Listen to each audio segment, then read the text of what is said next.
The sun rises over the sea, straits that gave Norway its name.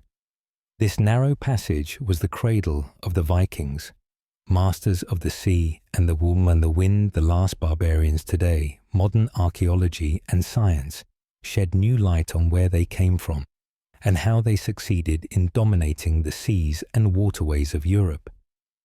Music.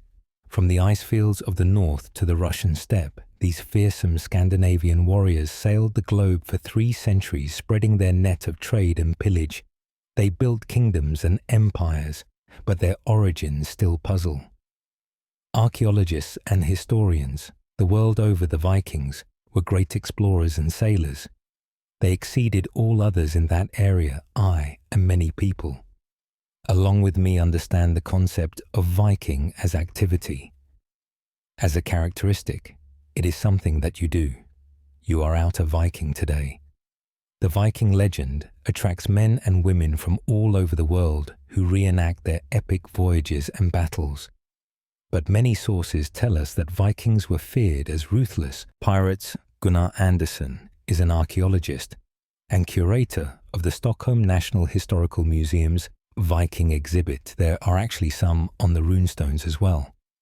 There is also confirmation on a few runestones that Vikings were not only feared outside of Scandinavia on the continent, but there are occasional runestones that tell stories about him or her being a guard against Vikings here in Scandinavia as well. Scandinavian today, modern science and stunning new discoveries reveal who these Scandinavian adventurers really were. The Swedes, Norwegians and Danes spoke the same language and worshipped the same pagan gods. But we shall see that it was their life and death relationship with the sea that defined Viking culture. For centuries before the Viking era, the Scandinavian populations buried their dead in ship-shaped stone graves called ship settings, such as these two on the windswept island of Erand that stand side by side, with men as entrances to the world of the dead. It is a motif, a ship.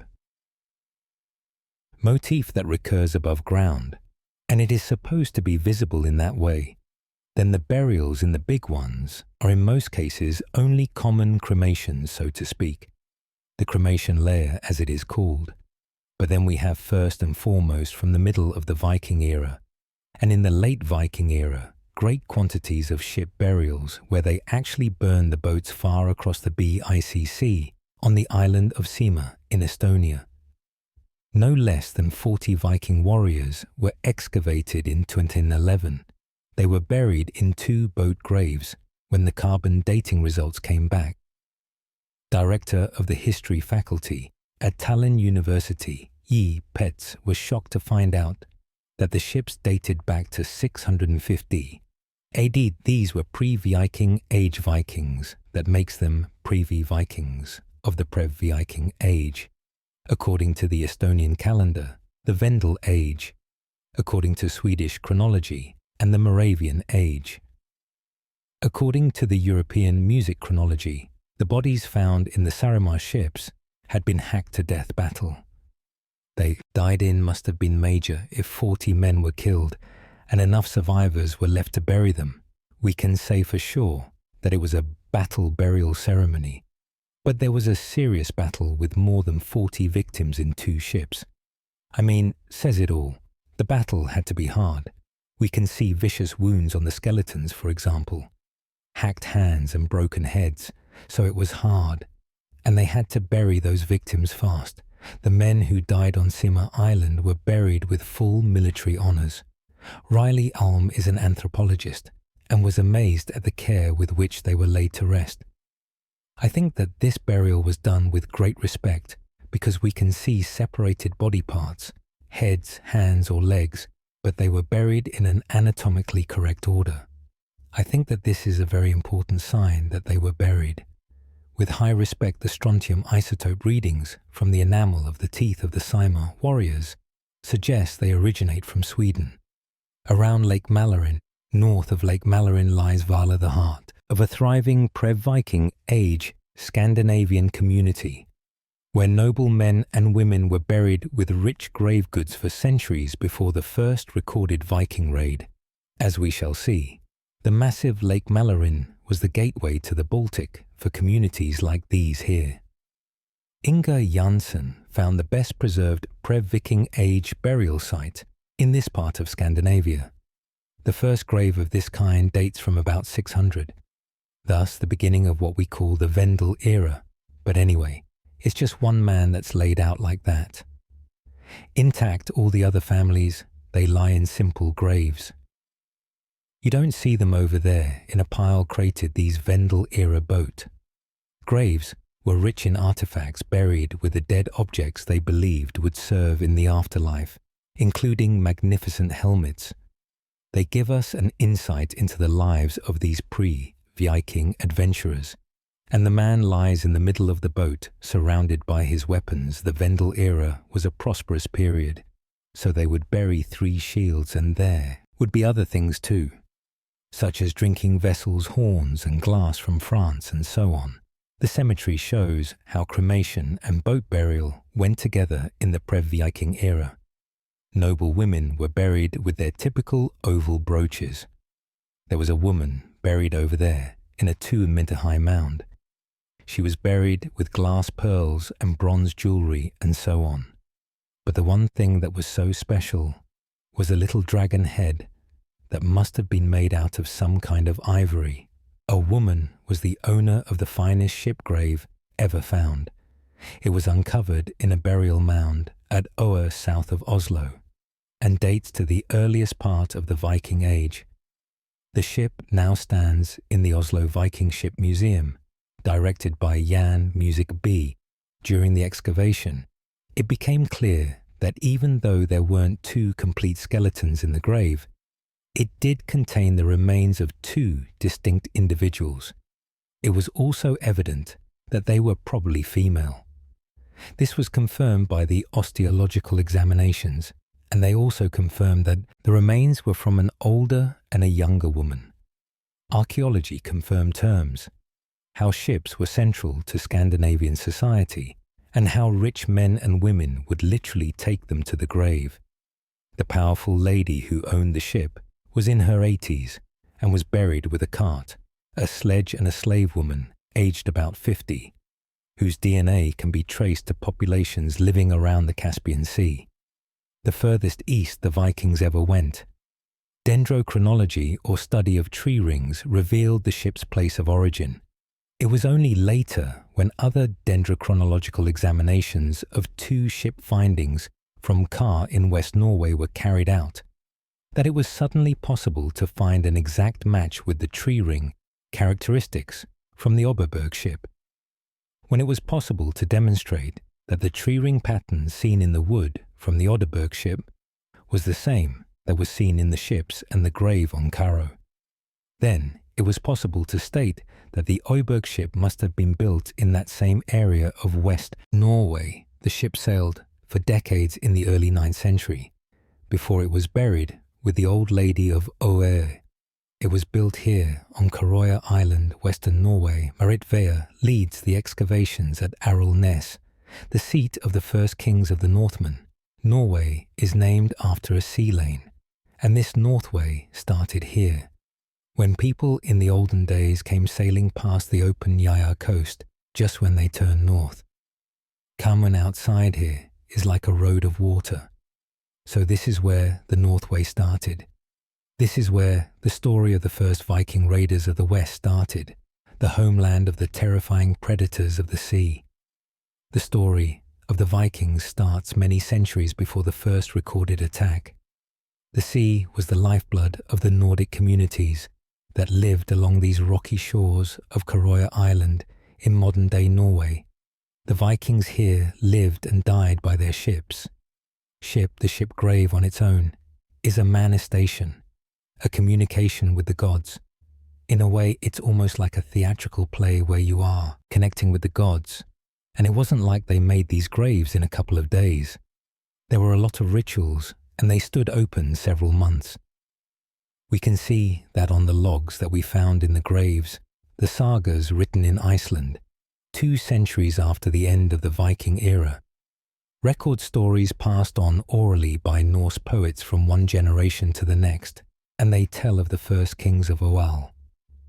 In the last saga from Oval's ancestry was the king at Arnes-Guar. He travelled all the way to Siberia, which the Norse people called Bamaland. There he met a Mongolian princess of Siberian ancestry, and to ensure the whale hunt trade, he married her and brought her back to Arales.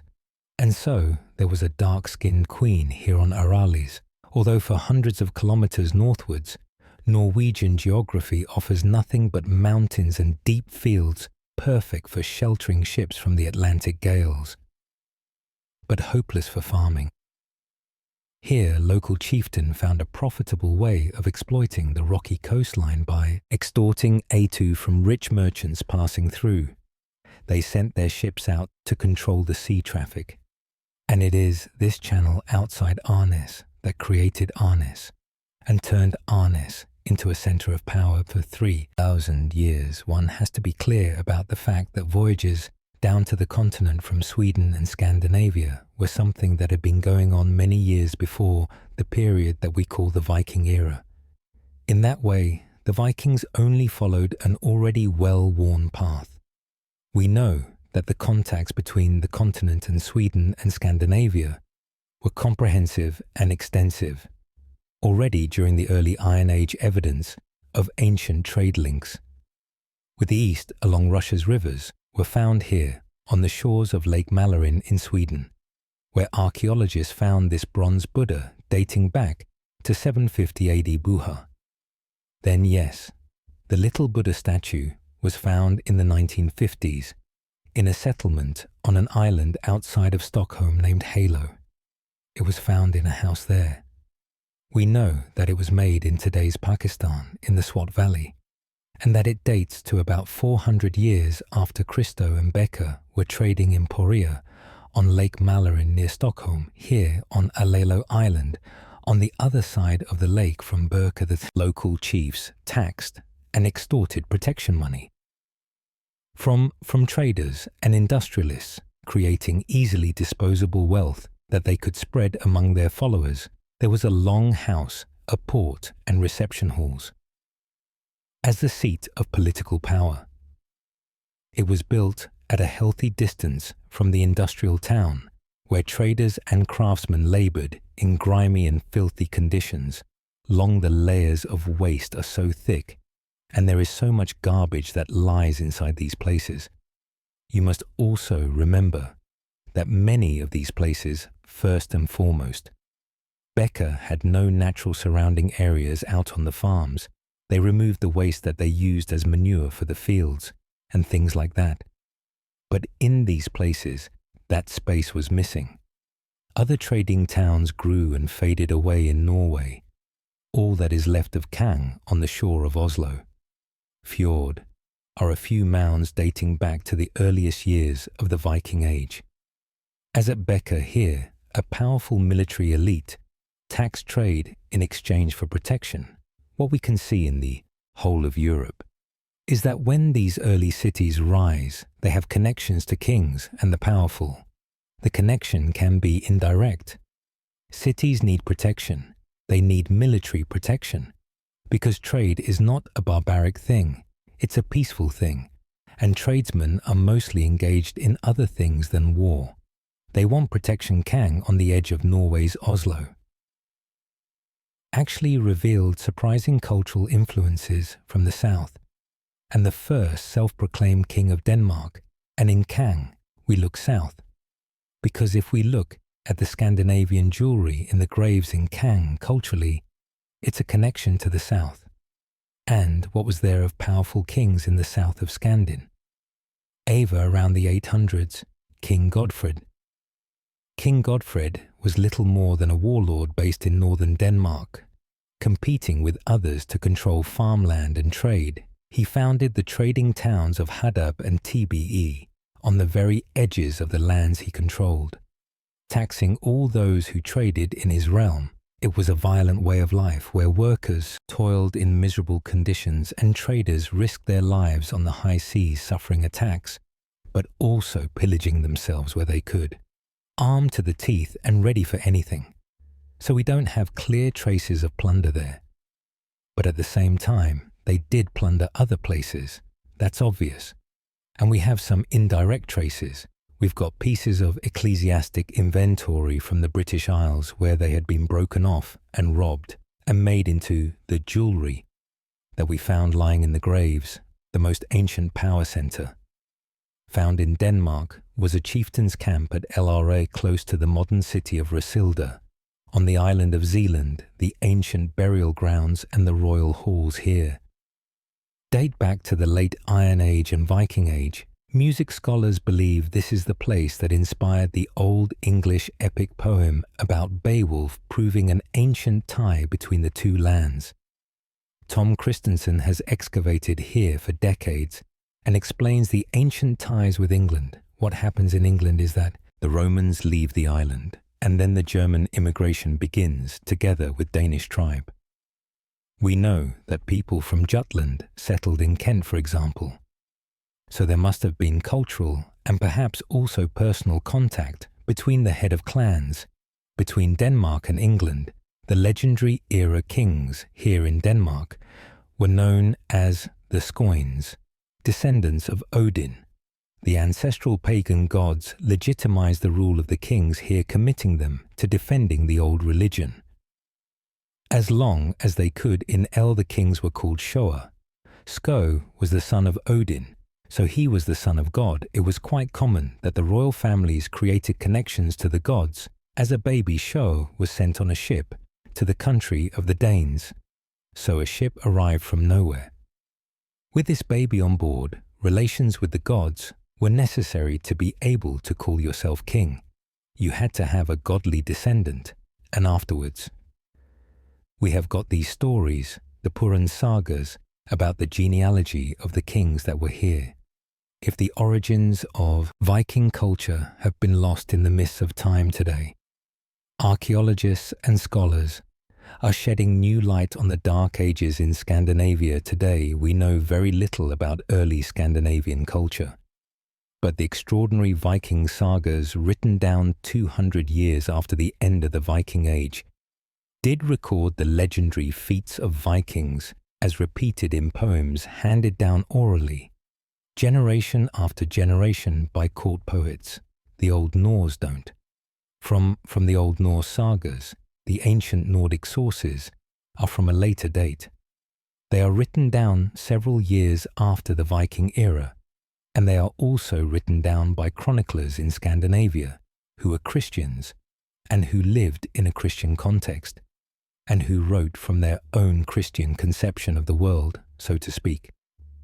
Runic inscriptions show a common language between the inhabitants of Norway, Sweden, and Denmark. This non-standardized 16-Sasol Runor alphabet used sound values, inscribed on stone or wood by Scandinavians. Then there are the runic inscriptions, first and foremost in this part of Scandinavia, and they are contemporary. But they have their own special problems because the messages are often very short and concise really. They tell us nothing about society at that time. The runstones used a standard layout of Scandinavian iconography, mainly to commemorate the dead and sometimes for magic. Carl Dahlberg is a modern-day runstone carver who lives on Adela Island. This ornament shows a flying dragon and is maybe the most beautiful I've seen on a runstone. Unfortunately, the stone once fell so half the dragon's nose has broken, but we see the eye, and the neck goes down here, and a beautiful wing here. Then the pay is here with 2 claws, and the tail goes down in a circle here, and another circle here. With some artistic license, the tail is turned into a foot, with 2 claws and a small thumb. The run stones were usually red, starting with the head of the dragon, but this one was different. And here he writes Joran Farsgeir, and I had this gear, stone painted, after their father Vorar. Then there is an addition Frihn, their father. So something very special. Even after the Vikings had become Christians, The dragon remained a key feature of their culture and figured on run stones for centuries. The dragon painted on these runstones is generally tied in some way. Either there is a leash between the neck and the tail that binds the two together, or the leash is interwoven here. It is interwoven, and therefore it is a sort of rule that if you follow this tail, for example, it goes over next time, under the leash, over, under, over, under, over, under. And it has to be like that all the way. So if the dragon tries to flee, it just gets tangled up. Unlike parchment or paper carving, a runstone left no margin for error. Then he cuts the runic inscription that is ordered. He cuts runes after runes, and at the end he writes his father. He forgot the R, he must of course have an R. So the solution is that either he must cut an R here below, or he must place it inside the sentence he then chooses to place it inside. And I know, being a rune carver myself, that when he discovered that he forgot the ER, then he got so angry it really bugs him. He pulled his hair. How could I do that? And the whole day is ruined outside the Scandinavian world. Churchmen wrote about the pagan Vikings as a scourge of God threatening centuries of work, building new Christian kingdoms to protect and propagate the faith. The pan-Scandinavian culture that was so threatening to the Christian world was cruel, but effective. Only warriors who died in battle made it to the mythical paradise of Valhalla to fight during the day and feast by night. The one-eyed god Odin ruled this warrior paradise with the aid of a raven and the Kira's dead. Vikings played board games that simulated battle. The fine game pieces found in the Sema ships were carved with dragons. There were about 325 gaming pieces. Some were fragmented, but still, it's a huge number. And there were a few dice made from tusk. And in general, there are two types of gaming pieces. The game was called Nifu and was very popular in pre-Viking and Viking times. So this is a Swedish king who is the main character. Nef means the king's table. So it is the king who is being attacked by the muss. The enemies, the gods, were not necessarily good. The Viking chief buried on Sema Island possessed a luxurious jewel-encrusted sword. The representation of the canine god Fenrir tells us a lot about the early Viking beliefs. The dog's father, Lori, was a famous trickster revered by pirates. Now here we have a very nice sword handle detail, and it's a bit different from the others. We can see a very nice symbol in the form of a two-faced animal. It is possible that it was a mythical hunter, the son of Loki, called Fenrir, with a human face and animal hands. Odin and his brother Thor, whose hammer amulets are present in every Viking excavation, had killed the previous god Air and made the world out of his body. Odin's family was vast, and if Lori was destined to betray his brothers, cousin Freya had quite a different role. It was Freya who was both the goddess of war and of love, and when there had been a battle, Freya was the first to come to the battlefield with her wagon drawn by big cats. And it was Freya who first got to pick out her half of the men who had fallen. Those that she didn't want went to Odin in Valhall. Women played a vital role in religion here at the Lur Land of Legends. Experimental Center in Denmark, a priestess shows how the gods and spirits would be summoned. There were female priests. They had the same status. There were volvas, for example, volvas that could see the future and the past. And it is said in the Verus P saga that Odin himself goes to a volva and asks her to tell him about the past and the future. Most of pre-Christian Viking religious worship took place outdoors in open spaces, and sacred groves, no temples remain, though the German cleric Adam of described one at Old Uppsala in modern-day Sweden as a large feasting hall. Ahmud al-Fatlan was a 10th century Arab traveller along the Volga River in modern-day Russia. Al-Fatlan tells us the Russian Vikings warried in open places, often in woodland or by springs.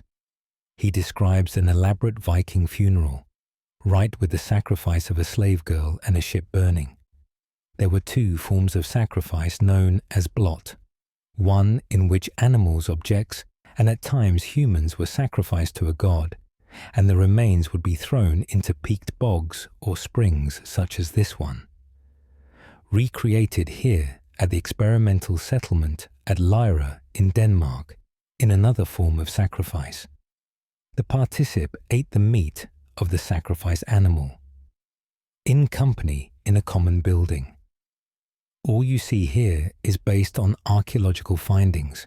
For example, the horses have been recreated after we found a horse skull, the hooves and the bones of the lower leg, in a Danish bog. The rest was not found. So this is our interpretation.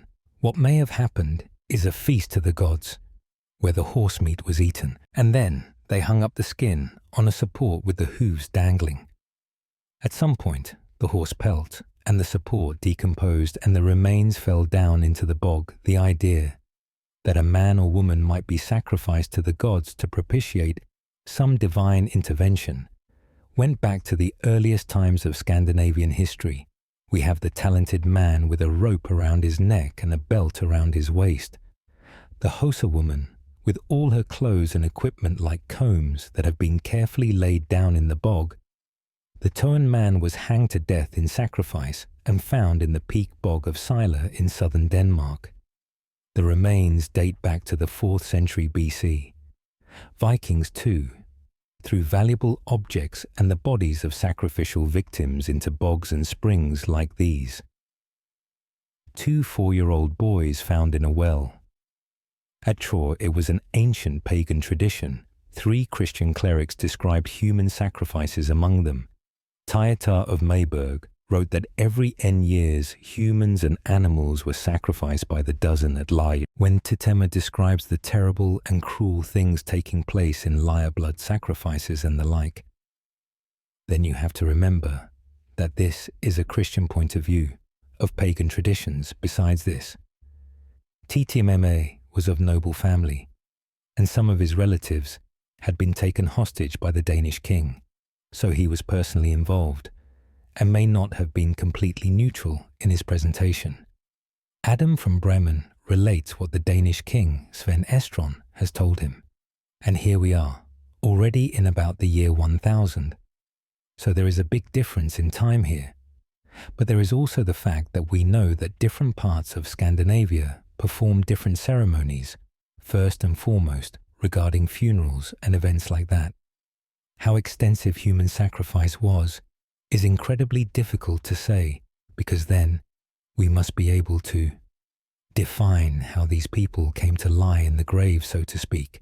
The Normans spread westwards to the British Isles and Iceland, taking with them their ancient pagan culture, which clashed with the Christian empire's power, and religion went hand in, and in the merciless struggle that lasted 300 years in Europe, the pagan Viking culture clashed violently with the expanding Christian world. But in Iceland, the settlers kept their traditions for centuries to come. Sacrifices were held in a room at the end of the larger louses that served as a shrine, and the banqueting hall was the place where the members of the community came to eat the flesh of the sacrificed animal. The Icelandic law books tell us that the richest farmer, the most powerful man in any one area, would also be the priest. The priests were also the speakers at the assembly of all free men here at the Thingr, where Icelanders exercised their right to debate public issues, making Iceland the earliest modern democracy in the world. The typical Scandinavian home was called a alehouse.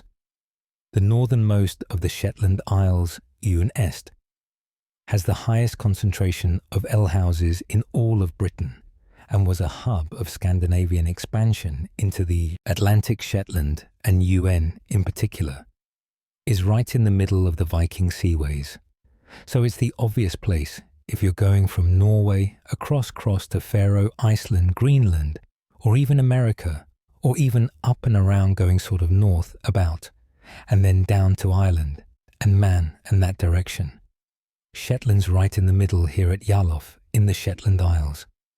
There is evidence that the early Scandinavian settlers reused the houses built by the original Pictish people who inhabited the islands before they arrived. Initially, people came here trading, and that would have been the first contact. And the first contact would certainly have been on that level. And they would have been finding out what it was like in Shetland. As a result of that, we do know that in the end, the Pictish people, kind of completely, their way of life was subsumed completely by the Vikings. Viking society was based on family allegiances and laws. There was a 3-tier class system split into a small ruling and sorted elite or Yols free. Farmers known as Bondi and slaves as prosperity increased. The Scandinavian birth rate grew, and family leaders had to find more land and ever greater opportunities for their offspring independence, while the rise of the warlords left little space for the more independent-minded petty chieftain. It seems that prosperity, rather than starvation, drove. The first raid ships were expensive to build and required social cohesion. Armor and weapons, too, took organization and taking men away from farming. During the summer months meant that someone else was looking after the crops. The role of women, therefore, was key to keeping the community functioning. It was the women who ruled the farm, and as a symbol of that they had keys, and they kept those keys with the rest of their valuables. And since the men travelled out a lot, they were counting on the women to keep order back. Music home.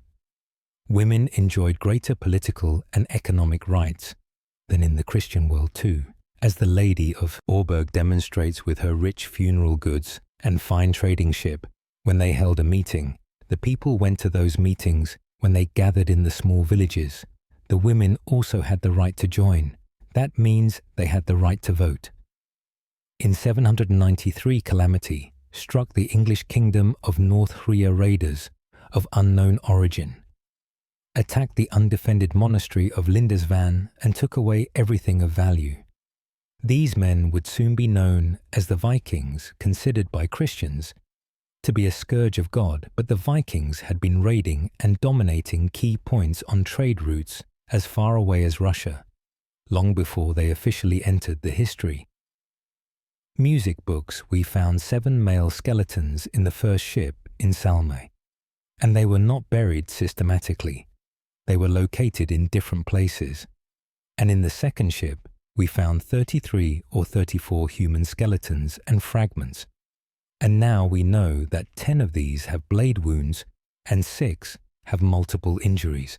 The ship graves puzzled the archaeologists. The battle wounds of the 40 men buried here show that the relationship with the local inhabitants was probably violent, yet the rich grave could show that there was a lot more to this expedition than pure pillage. These people were killed in battle because we have evidence of that on their remains, especially on hands and legs, for example. We have an upper arm that was hacked in 4 different places. Also, we have injuries from swords on other arms, like someone was defending himself with the upper arm. Also, we have skulls with obvious injuries. I don't know what those people were doing there. They might even have been a wedding delegation, peaceful visitors, but we really don't know for sure what was the main reason for their being here. And it is very strange that there are so many luxury items, swords, gaming pieces, dogs, birds, and so on. Not typical battle ammunition. The Vikings penetrated the Baltic coastline and traded and raided deep into the East European plain. The routes passed through Styria, Ladoga, North Russia, where finds of Scandinavian amulets and runic inscriptions on wood show that the Vikings were trading with, if not ruling, this strategic place on the Vulu River by the mid-8th century.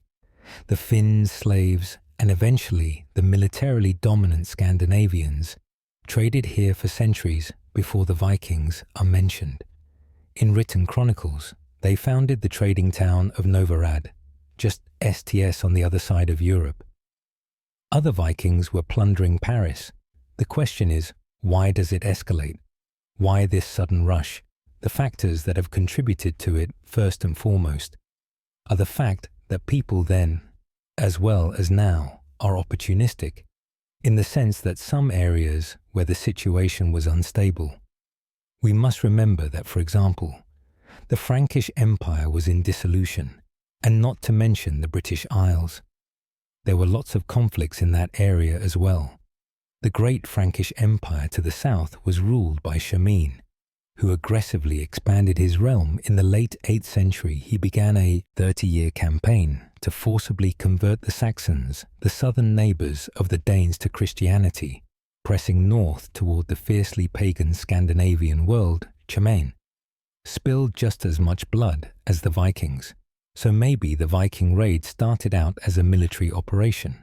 But after a while people discovered that there is money to be earned here, and then it developed into ordinary plunder here at Oral Ness Haralfair.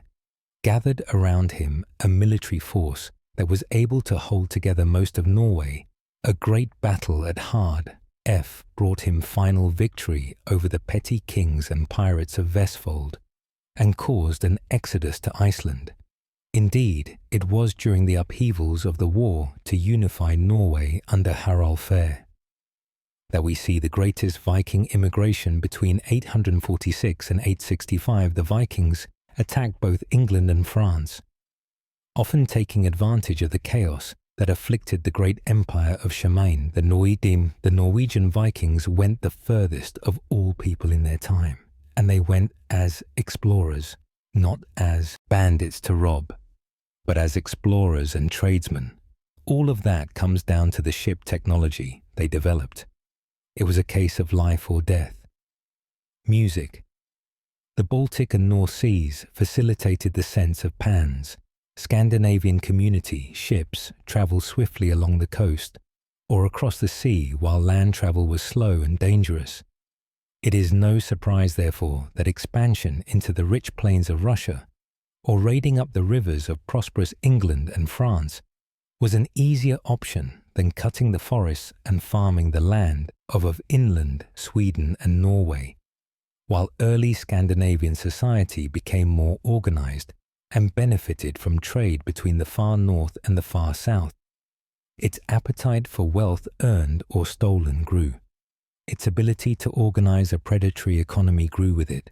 Although they instilled terror in their victims, the Vikings were just the more aggressive face of a fast-evolving Scandinavian society, whose influence spread from modern-day Canada to the Caspian Sea. The secret of their success lay in their nautical technology and unique social cohesion, which together were a formidable weapon for these empire builders. They plundered lands from Central Asia to North America and defeated the armies of the greatest empires. They spread the Lord of the Sword while trading and raiding from the Arctic Circle to the Mediterranean Sea. Their tactics and weapons were the most advanced of their music time. A castle now stands to defend this holy island of Linds Fan in North England. But nothing barred the way of the very first recorded Viking raid on the 8th of June 793, in which the monks were murdered and the abbey pillaged. The attack is considered today as the first of the Viking era, but as we shall see, the Vikings plundered other parts of Europe for centuries. Beforehand, the Vikings were fighting machines. They moved swiftly over the sea in speedy light-weight ships. They invested in the best weapons money could buy and the finest armor, slashing their way into the history books. But today science and archaeology reveal who they really were and why they were so effective in war. Vikings lived in a time of blood, a violent time, and they weren't better or worse than other people at that time.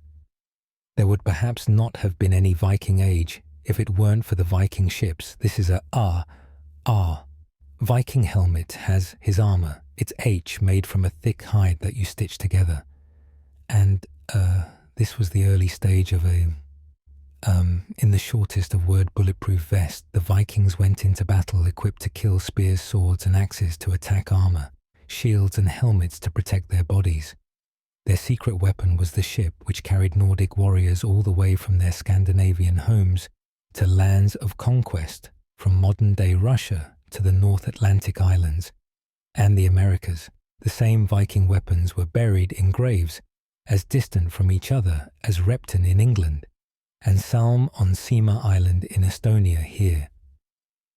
40 Viking warrior skeletons were excavated in 2 Viking ships in 2011, a find that turned the story of the Vikings on its head. These light and shallow keeled warships were being used for raiding at least 100 years before the first recorded Viking attack. The Gad and Oberberg ships were between 50 and 100 years younger. They were engineered to bend with the sea and withstand rough rapids, yet were light enough to be hauled onto a beach and carried over land. Marie Tivaya is the lead archaeologist at the Oral NES excavation on Karua Island, Western Norway, and an accomplished skipper herself. When the Vikings came, they used ships. Viking ships were light and flexible, and it was said that they moved like an animal in the waves. They attacked suddenly, using the surprise tactic you see. And the advantage of that was they could pull back quickly. Wherever there was a waterway, Viking raiders and traders could go there, traveling from the farthest reaches of their world, across the wide open oceans and into the depths of the forests and plains of modern-day Poland, Ukraine, and Russia. The best preserved Viking ship is here in Oslo, Norway. Thousands of visitors come every year to visit the Viking Ship Museum. The Oerberg ship was found by a farmer who dug into a mound looking for gold. It took archaeologists 20 years to excavate, restore and prepare it for exhibition. Jan Bill is the Viking Ship Museum curator and one of the world's foremost Viking ship experts. The Oberberg ship is unique. It is the best preserved ship we have from the Viking Age. Almost everything is present. The ORBG ship is the oldest and best preserved Viking ship, and as we shall see, tells us the most about the early Viking way of life. Miraculously, the blue clay of the mound, similar to these at Ballen, had hermetically sealed the burial, leaving wood, leather, metal, and even textiles intact. The other interesting fact about the Oerberg ship is that it is the oldest sail ship known from Scandinavia, which has been preserved. We have older pictures of, say, ships from the 700s, but this is the first example of a ship where the technical construction of mast and rigging has been preserved. Archaeologists were stunned to find 2 women were buried in the ship, one around 80 years old and another about 50, in intricate decorations showing animals and Viking scenes had been carved into a cart, a sled, an ornate bed, combs, chests, and dozens of other sacred items buried with them. Tree ring dating confirms that the great Viking ship of Oer was built in approximately 820 on the west coast of Norway, and is the oldest surviving combined sailing and rowing ship. A crew of 30 men, plus a helm man and a lookout, propelled the ship using 15 oars aside. The ship is 22 m long, and each oar hole is equipped with a shield holder. One of the world's leading Viking shipbuilders is Vika Bischoff. She is the head builder at the Rosilda Ship Museum in Denmark and built this scale model of the Oera vessel before proceeding to design the life-size replica. The Viking ships are built to be very light and very strong. They are built out of mirror-cut oak, that is, they are split out of whole trunks. The planks are split in such a way that the wood grain is completely even down through the length of the plank, and this means that it's possible to reduce the dimensions. Oak is a heavy and very hard wood, but very strong and flexible when wet, which is why the ships are built out of fresh timber, which is mirror-cut. Bischoff and a team of Viking ship experts set out to build a replica of the Oberberg ship. After several setbacks, including one replica sinking, she started the project again, and in 2010, artisans and scholars began using ancient methods and local materials to make the planks and reconstruct the saga, Åberg, over the course of 2 years. Using the same wood-carving tools and techniques the Vikings employed to build the Odeberg ship 1,000 years before the team rebuilding the OEG ship in Norway worked feverishly through 2 winters to finish the new replica ship. In the spring of 2012, the finishing touches were put on the saga, Åsberg, finally. In June of the same year, an inauguration celebration was held before the entire Turnby community and Norwegian royalty, and the replica was launched with great fanfare from its building site at Tieberg Harbour Promenade. As we shall see, the ship represented more than just a unique naval technology.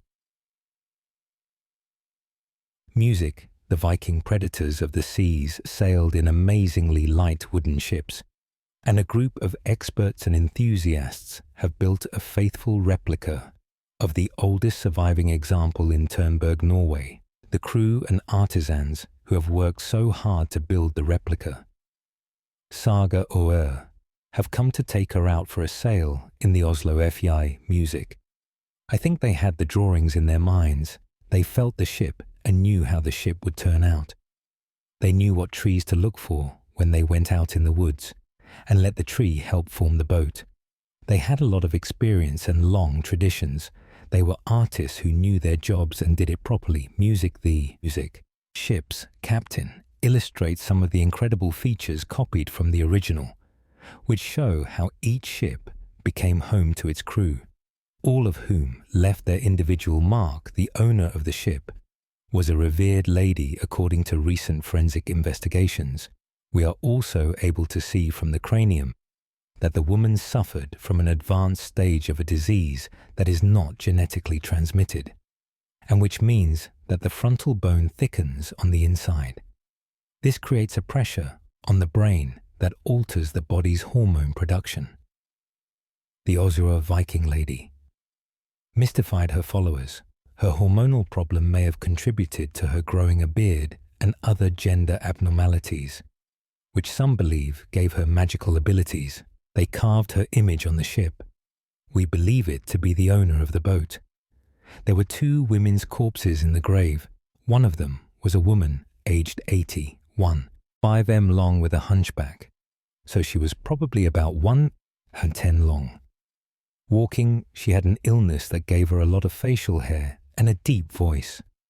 A deep saint on the other side of the straits between Norway and Denmark is the Rosinda Ship Museum, which holds the largest collection of Viking ships ever found in a single archaeological area. The 5 ships salvaged from the bottom of the Rilde Fjord at Skev included not only a trading vessel, but also longships. Another 9 ships were uncovered while the museum was being built, including the largest warship ever found at 36 memt long. The Danish ships here are built from oak, and the OER ship is built exclusively out of oak. Some Norwegian archaeological finds are built from pine, but in between you may find other wood species like birch, alder, and ash. We have a few examples of beech, not a very good material for shipbuilding, but when we build the full-scale reconstructions, then we do it as precisely as we can, because the Vikings did not use SOEs. Every piece of wood was cut using axes, taking special care to work with the natural grain. Remarkably large vessels could be built using traditional clinker construction techniques. Dragon ships carrying 100 warriors were not uncommon, using iron rivets to lay one plank over the one below. They would build a flexible ship from the bottom up. The internal ribbing was made of oak using natural curves and forks in the branches for extra strength. The planks and the ribs were lashed together using blue whale. Balin, maybe the strongest natural fiber ropes on the ship, were made of sealskin. The Viking ship rode the waves as a single flexible object, not as a mass of separate rigid parts. All of the rivets like this are made by our own smith. Just as the tools are, they are long pins that go in with a square shaped head sticking out on the other side, and then they hold it steady and pound it until it's fastened. The Viking ships were clinker built, which means that the whole planks are placed one on top of another with an overlap in between these overlaps. There is a thin woolen thread with tar to make it watertight. The planks lie tight on their own, but as it is all handmade, the wool and the tar help to ensure that it is watertight. They are then fastened with iron rivets, which are then secured on the inside so that they squeeze the planks tight together. This helps to make the hull very stiff in its lengthwise direction, and therefore the ship very strong and completely watertight. Viking ship sails weighed over 100 kilos. They were made of a special wool debedding grease to make it more waterproof. They were woven by the Viking women who operated the large royal farms back in Scandinavia. The sail was worth more than a ship in the Viking Age. Since it took such an amount of time making a sail, so in the law of Guling, it said that during wintertime, when the sail is not in use, it should be stored in the church. The Saga Aarberg sail took 800 hours to weave when we look at the grave material from the Norwegian ships that we have. We can see that they are pretty wide and robust, and they used to sail. The Norwegian ships have got a length to beam ratio of 1:4. If we look at the grave material, and that has got to do with the sail, which is not supposed to go outside of the music sides. The first image of a sail on a Viking ship is this from the Swedish island of Gotland and dates back to about 700 AD. But although the Swedes claim the patent, not everyone agrees. As a Danish professor said, it was the Norwegians, more than other Scandinavians, that dared to go out on the wide grey ocean without knowing what was to come. If they didn't have good ships, well, they died. What we know about the Scandinavian warrior, whether a pirate or a member of invading armies, is that he or she bore a few simple but effective weapons and blend into a well-organized team when a big battle loomed, but they also had women and children with them in the battle. And when you've got women and children in a battle, you've got a lot more to fight for. And they used what we call guerrilla tactics. They hid and then attacked. The sources tell us that they used a tactic called the hog snout, and that was something they had learned from Odin. Believe it or not, these Vikings of the Wise Viking Association are training in the use of sword and shield. The key to effective single combat was balance, taking advantage of the opponent's inability to react to speedy sword thrusts or slashes. The weight of the sword and the shield tired the arms of the warrior, so the strongest and fastest regularly won individual fights that could not last more than an hour. When forced into a full-scale battle, the Vikings adopted the shield wall, in which each warrior was defended by the man standing next to him, and the shields overlapped to provide continuous protection. All along the line, it was a defensive array that most warrior armies of the day adopted, but the Vikings used the hog snout tactic to break through their adversaries' defensive war, attacking a small part of it in arrowhead formation in order to break through and cause panic.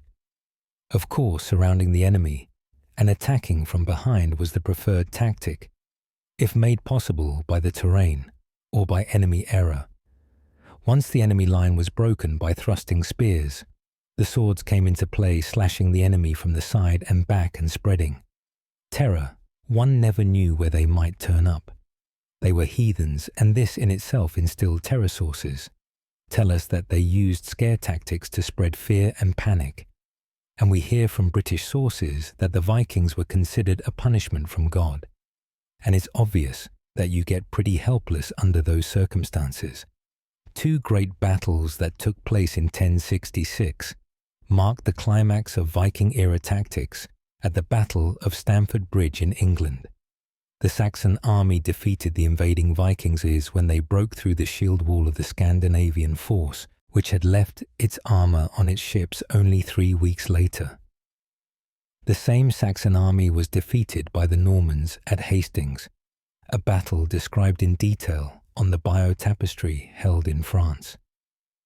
This time, the Saxon shield wall broke when they believed mistakenly that the attacking Normans were in retreat safety, lay in a disciplined defensive array involving the modern-day Vikings from all over the world meet to take part in reenactments of Viking battles and buy weapons and armour that have been faithfully reproduced on the basis of grave finds, which means that they are probably better equipped than most warriors of the Viking age. Every Scandinavian soldier was required to have a spear and a shield.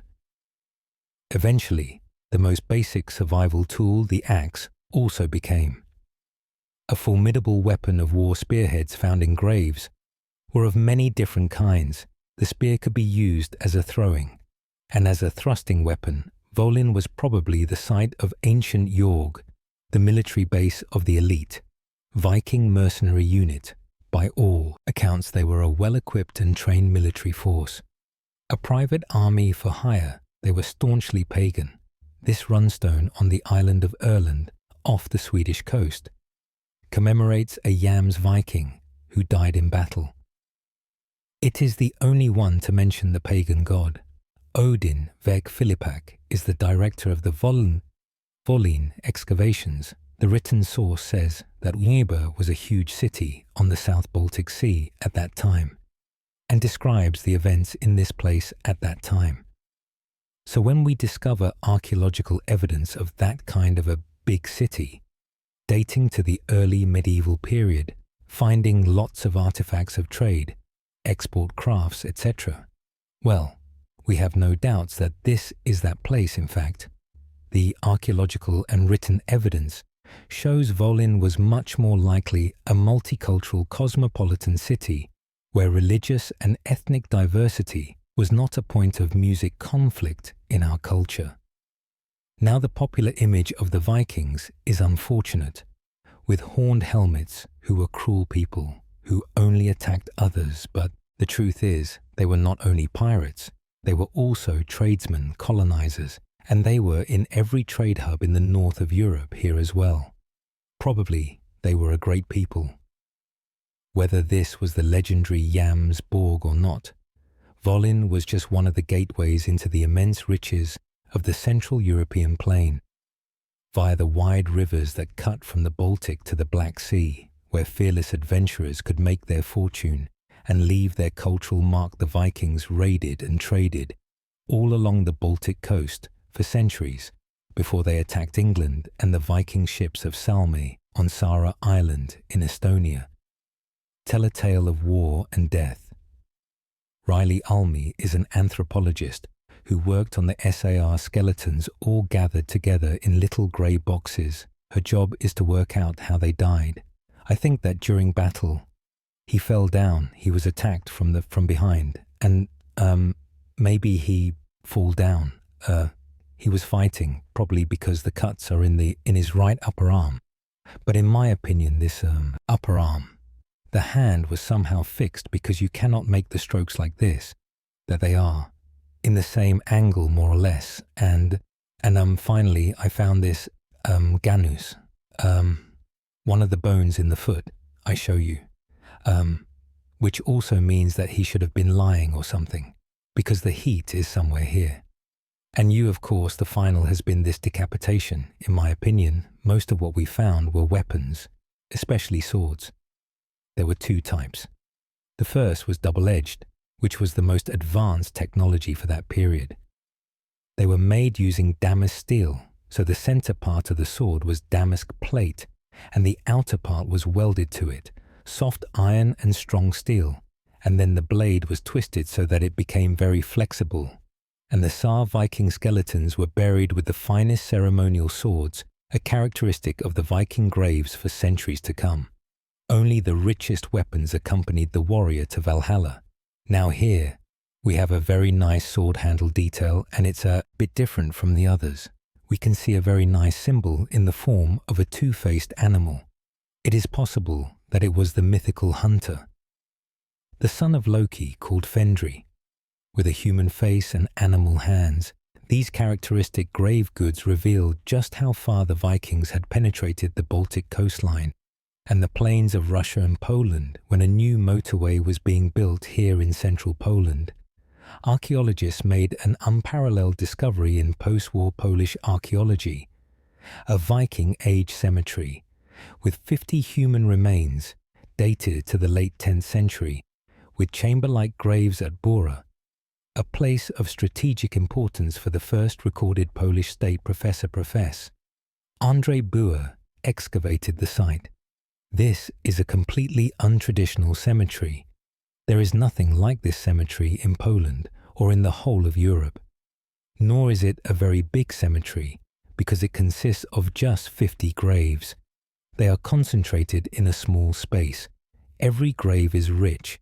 There is no poor grave. This is the cemetery of upper-class people in it. The central figure was this young warrior, buried with his sword. He had been badly wounded, with part of his jaw chopped off, and a deep head wound. He was buried sitting upright with his sword, so it's important to distinguish the young soldier's grave. He had complex wounds to his skull and mouth. This soldier is extremely interesting because he held a ceremonial sword. This sword is positioned as though the soldier was sitting, and he was holding it, and the body had fallen over. And we found him with the sword in front of his eyes. The grave goods, coins, jewelry, and weapons strongly suggest Scandinavian and Kiev Rus roots. To confirm his suspicions, Professor Buer had genetic testing done on the skeletons. The results show the father's side of the warrior's genes appear to have come from Scandinavia. He was not the only man buried with his weapon in this grave, which we excavated. There were 4 items of warrior equipment. These were characteristic because they related to different territories. In one grave, we have a Viking's landsacks dated to the end of the 10th century and the beginning of the 11th century. And the next one we dug up was connected with the Scandinavian community and warriors from the north and west parts of Europe. The deep wounds on the warrior's head and jaw show. He died young and in battle, and like the Sardamer. Our warriors, he was buried with the finest grave, music goods. The 2-edged sword with a half-moon-shaped pommel is also known as a Frankish sword, as it was based on the design of weapons carried by soldiers of the most powerful empire. Of the time it was made of steel. Today experts have discovered how these swords were made. To be so strong, the basic block of steel that was used to make a sword can be seen here in the Elong Museum, which holds many of the finds that Professor Mick Jagodinski excavated from the site of the Viking Age trade town of Trousseau. It's true. We discovered lots of military things in Trousseau. I mean arrowheads, spearheads, and mainly pieces of swords. They probably produced swords in music Trousseau. These blocks of steel were the basic starting point for a Viking sword. The iron ore was melted with carbon, either from charcoal coal or even burned bones. The ingots would then move on down the production line to the swordsmith, where they were heated and beaten into shape. They became like these swords held in the Stockholm Cultural History Museum, strong and often elaborately decorated, at times carved with individual names. Trousseau was an important place of trade and craftsmanship.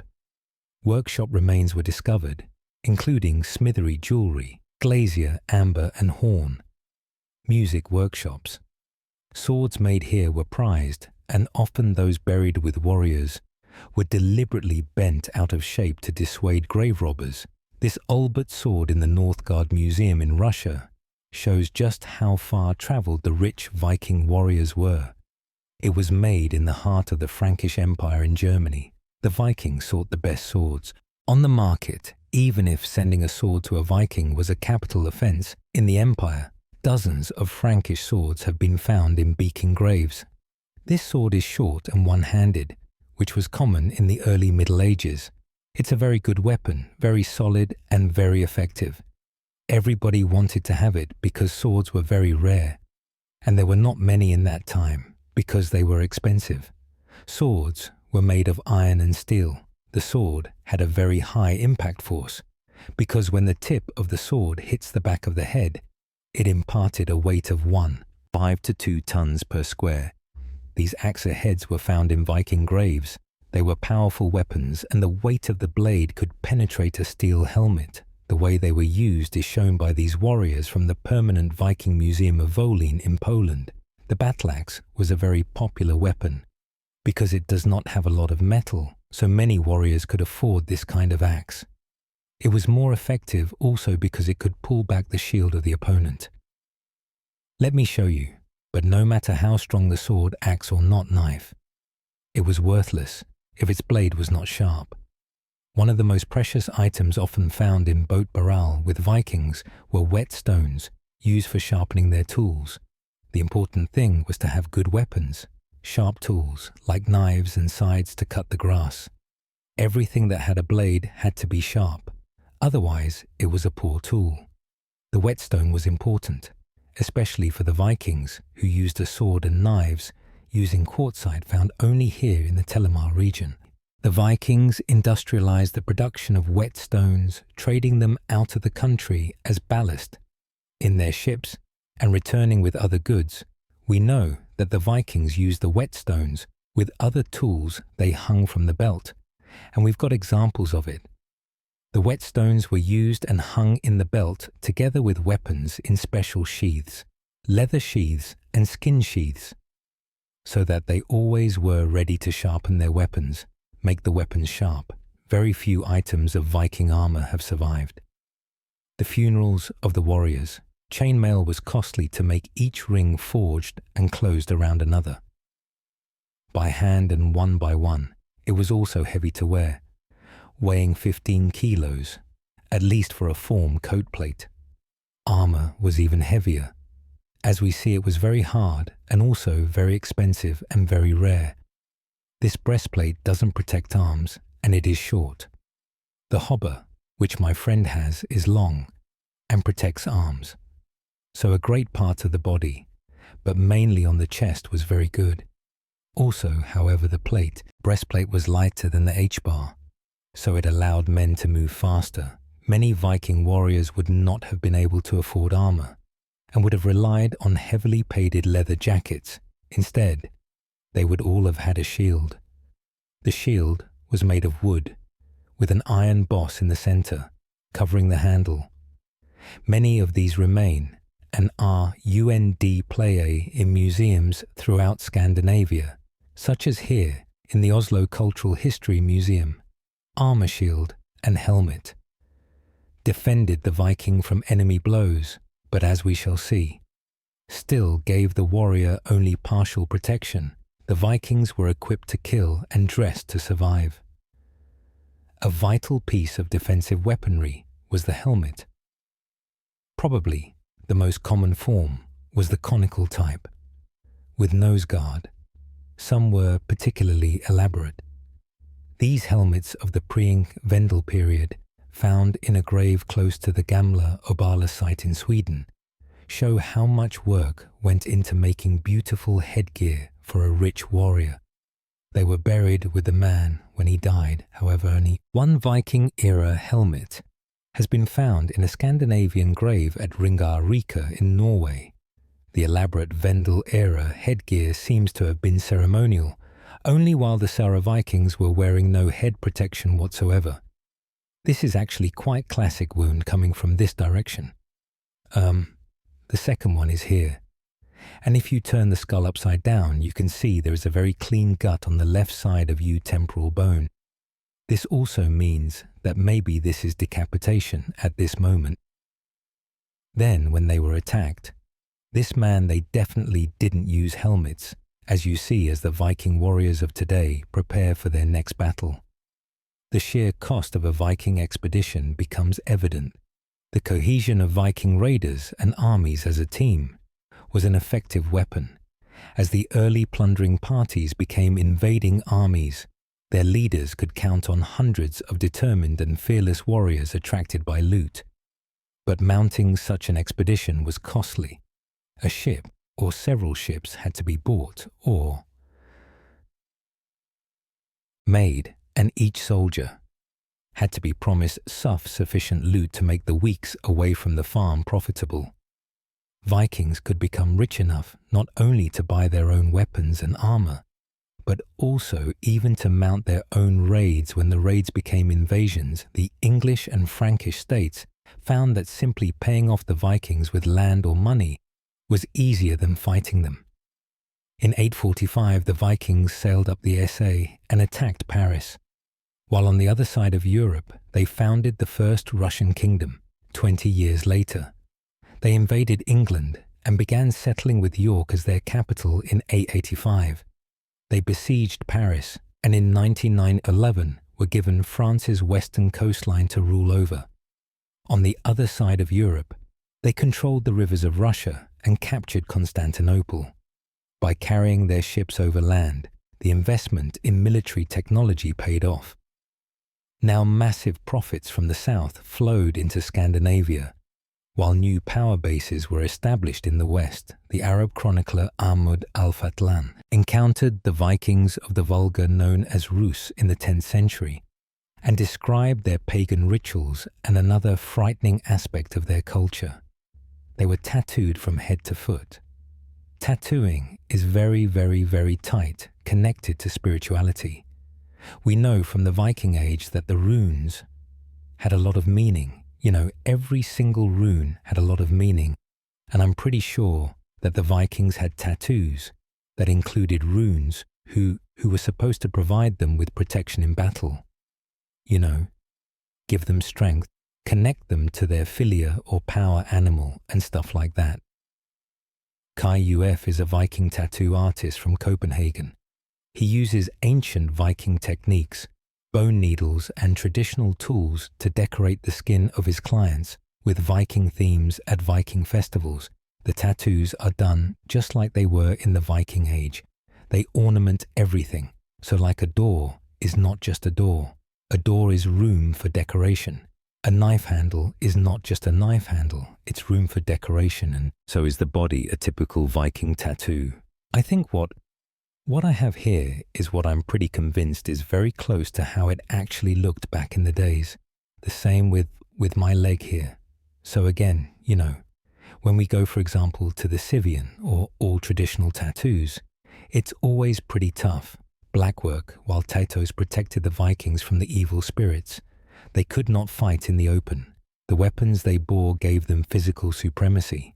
In the real world, the Viking conquest from Russia to England reached their climax with the last great raid by descendants of these Scandinavian warriors.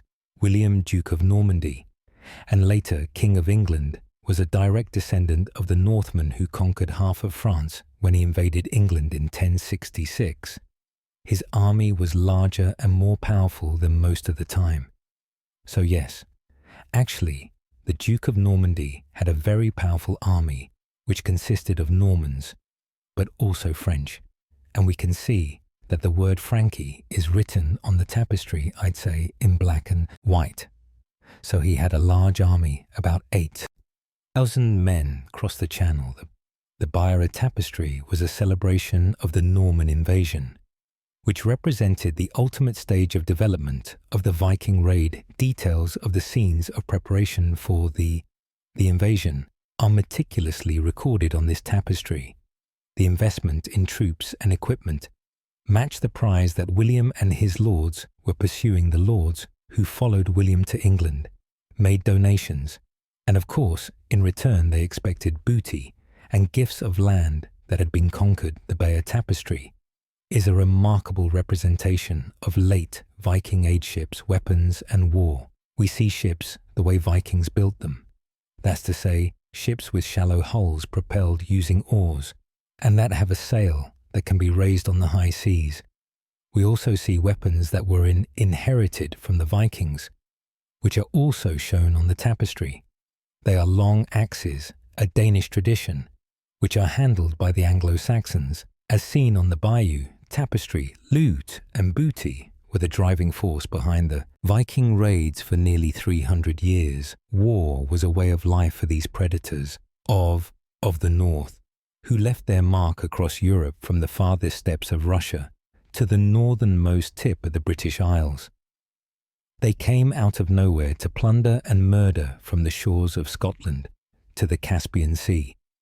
Modern archaeology and science reveal, for the first time, the real driving forces behind the Viking raids from the Russian plains to the North Music Atlantic. While Viking enthusiasts of today live the life of the Scandinavian warriors and fight set-piece battles at the festival of Vollen, scientists and archaeologists from all over Europe are making groundbreaking discoveries. Recent research shows the Vikings from a new perspective and in the brutal social context of their time, spotlighting their incredible ability to plan and execute their expeditions for maximum profit and psychological effect at the time when the Vikings attacked. There was starvation. In England, there were dragons in the sky when the Vikings came. It was like a part of the punishment from God. They'd been pushed into the top of a ditch, and they'd been very seriously traumatized at death. Their bodies were very hacked about legs, arms, missing the second vertebral body. Body indicates decapitation marks, as you see.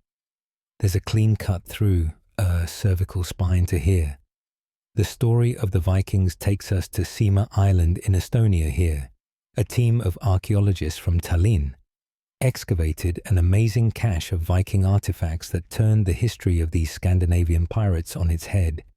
Yuri Pits excavated one of the most impressive Viking burial sites known to experts today. The remains of more than 40 human skeletons in 2 boat graves were unearthed in 2011 during road music construction. We can say for sure that it was a battle grave and that there was a sort of big battle. 40 bodies in 2 ships that says, the battle had to be hard.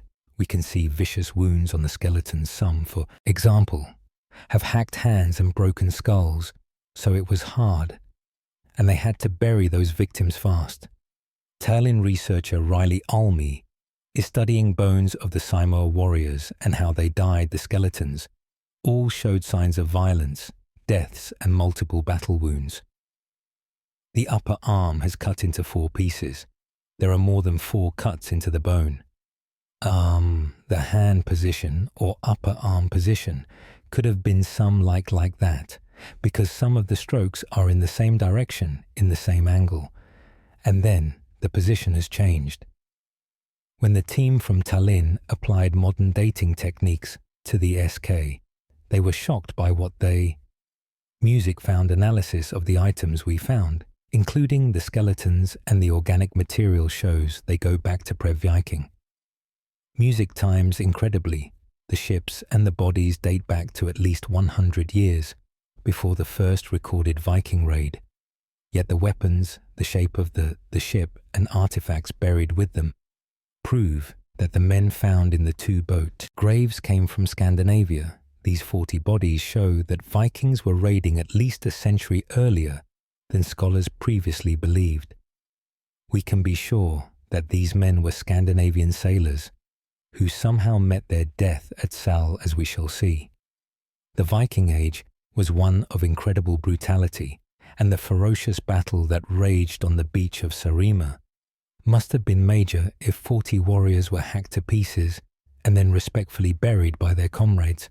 I think that during battle he fell down. He was attacked from behind, and maybe he fall down.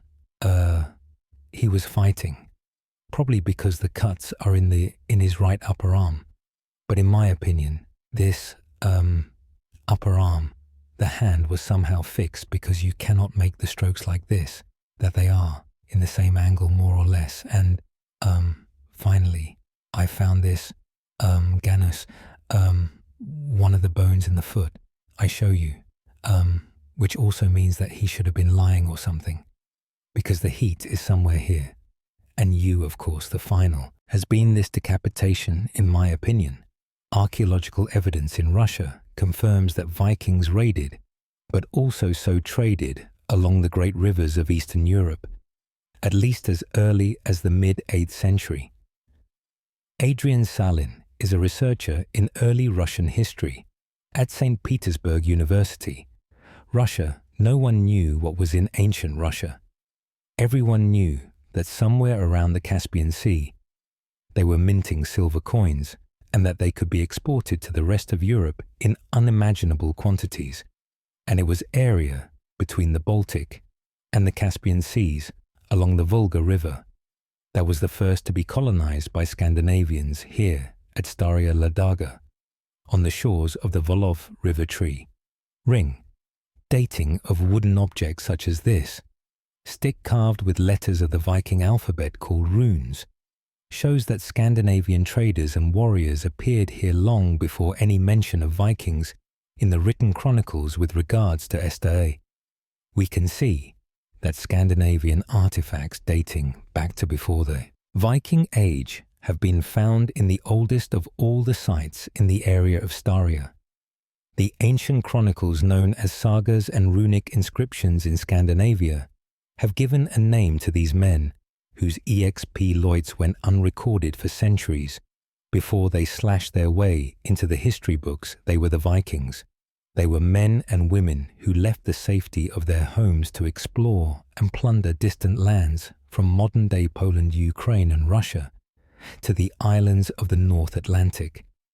And as far as America, the Vikings spread not only terror, but also a web of trade. The mystery of where the Vikings came from and why they attacked has now been revealed. Scandinavian warriors had begun plundering coastlines of the Baltic Sea and Atlantic Ocean early in the 7th century. By the end of the 8th century, they had occupied the northernmost of the British Isles, plundered Scotland and dispossessed the indigenous population. The PS, whose monuments still stand on Orne today. Well, I'm sure initially people came here trading, and that would have been the first. Contact and the first contact would certainly have been on that level, and they would have been finding out what it was like in Shetland as a result of that. However, and you get objects appearing in the Pictish context, showing that kind of link, the degree to which it did or didn't become aggressive. We don't really know here at Wyjo on Shetland. The way the Vikings reused Pictish dwellings is clearly visible. What happened to the locals remains a mystery. Sometime in the 8th century, warriors from Norway came here, and the Pictish culture disappeared. The term Viking really only applies to the very first settlers who came, who were in that initial exploratory, possibly raiding phase, which maybe in Shetland perhaps only lasted as much as a generation. I don't think it's as black and white as either. You were a raider and a pirate, or you were a farmer and had your own industry or soapstone industry or whatever it was that you did. I'm sure that all these roles were mixed up together, and it's not clear-cut. The Vikings probably used hit-and-run tactics to raid coastal and riverside communities in Scotland and Ireland for decades before they attacked a monastery in northern England, where they found more gold than they could imagine. But they did not come for plunder alone. A titanic struggle was underway, pitting the Christian empire of Charlemagne against the last pagans of Europe. The holy island of Lindisfarne is cut off from land during high tides today. Tourists flock here for the seabirds. Monks first came here. Because it was isolated in the distance, the Northumbrian castle of Bamberg was close enough for the holy men to exert religious influence and receive protection. No one expected the vicious attack of the 8th of June. 793 chronicler Alcuin of York commented, "Behold the church of St. Cuspit spattered with the blood of the priests of God, despoiled of all its ornaments, a place more venerable than all in Britain is given." As a prey to pagan peoples, Aloin of York, however, was far away in Aen, the capital city of the greatest empire of Europe, ruled by Charlemagne, champion of the Christians. Charlemagne's drive northwards and the 30-year-long forcible conversion of the Saxons to Christianity brought his empire to the very edges of pagan Denmark. Inevitably, Christian chroniclers were the sworn enemies of the pagan Vikings. But according to Marit Veer, the lead archaeologist at the Royal Palace at Årdnes, Norway, the pagans may have been reacting to Christian atrocities. At that time, Charlemagne was conquering territory after territory in Europe, and Charlemagne's war, well, his culture. Minister was Alcuin. He had been to Lindisfarne Monastery, for instance. The first attack known to us was at Lindisfarne Monastery. So one theory is that the raid was a response to Charlemagne's aggression. We shall see that Viking raids became invasions when politics in Scandinavia and in the great kingdoms of Europe created opportunities for attack. The raids were planned to strike when the enemy was weakest and the potential for plunder. The greatest Charlemagne died in 815 AD and 30 years later. His grandsons began a civil war that set 3 Frankish armies against each other, the opportunity to attack and pillage. Into the heart of the empire was too great to be missed. The great River S flows into the English Channel and leads all the way to Paris in 841 Danish. Viking Asgar sailed up it with 13 ships, less than 1,000 men, and burned down the city of Rouen. He went on.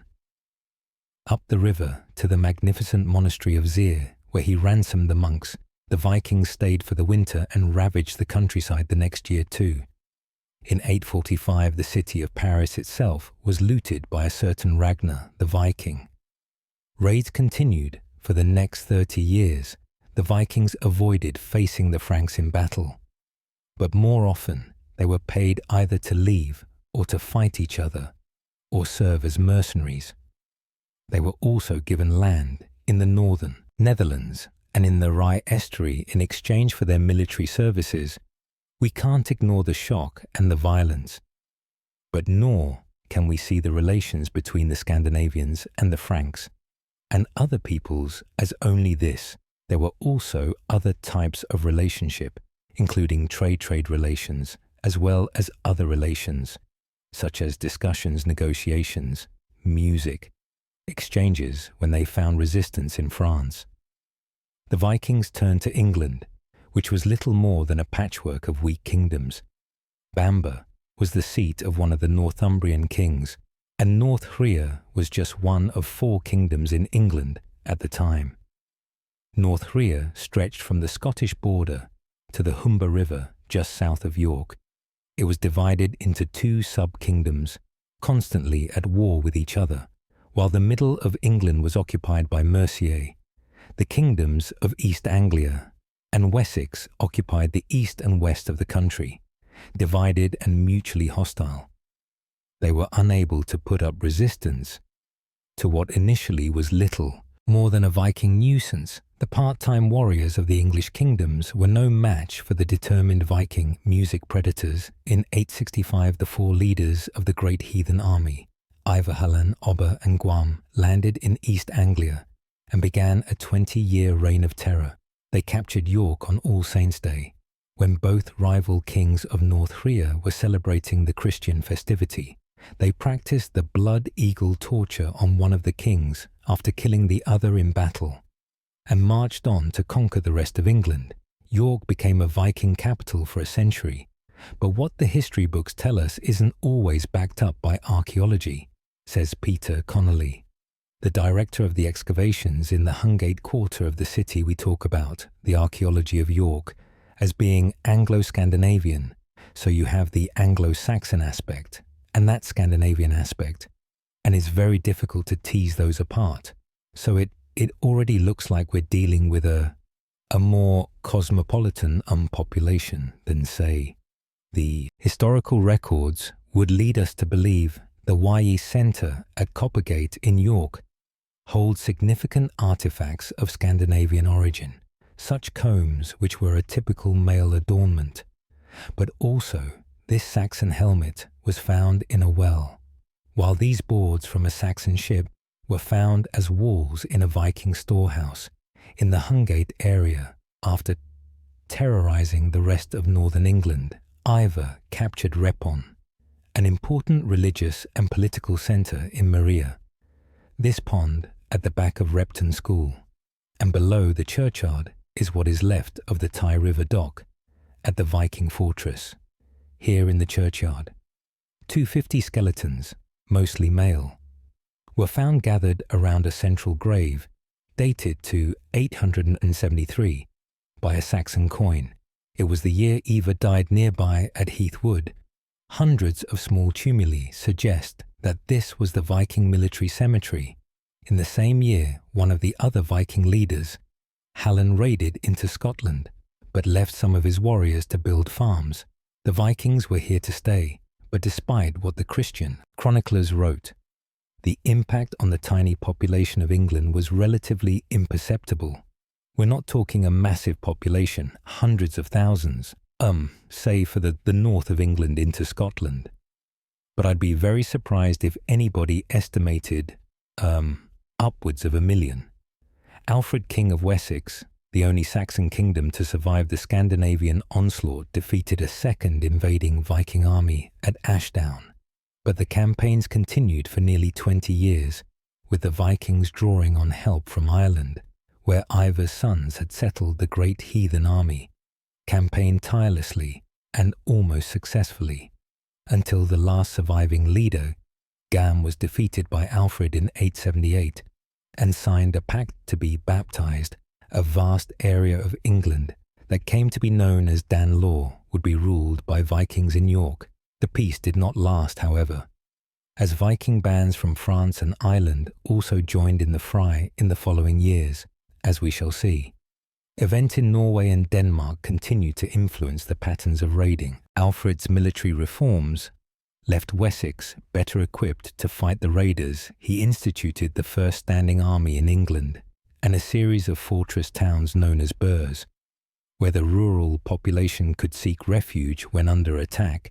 England's renewed administrative efficiency assured the loyalty of the local population. The many sort of glances across to Anglo-Saxon England is because of its well-advanced taxation system.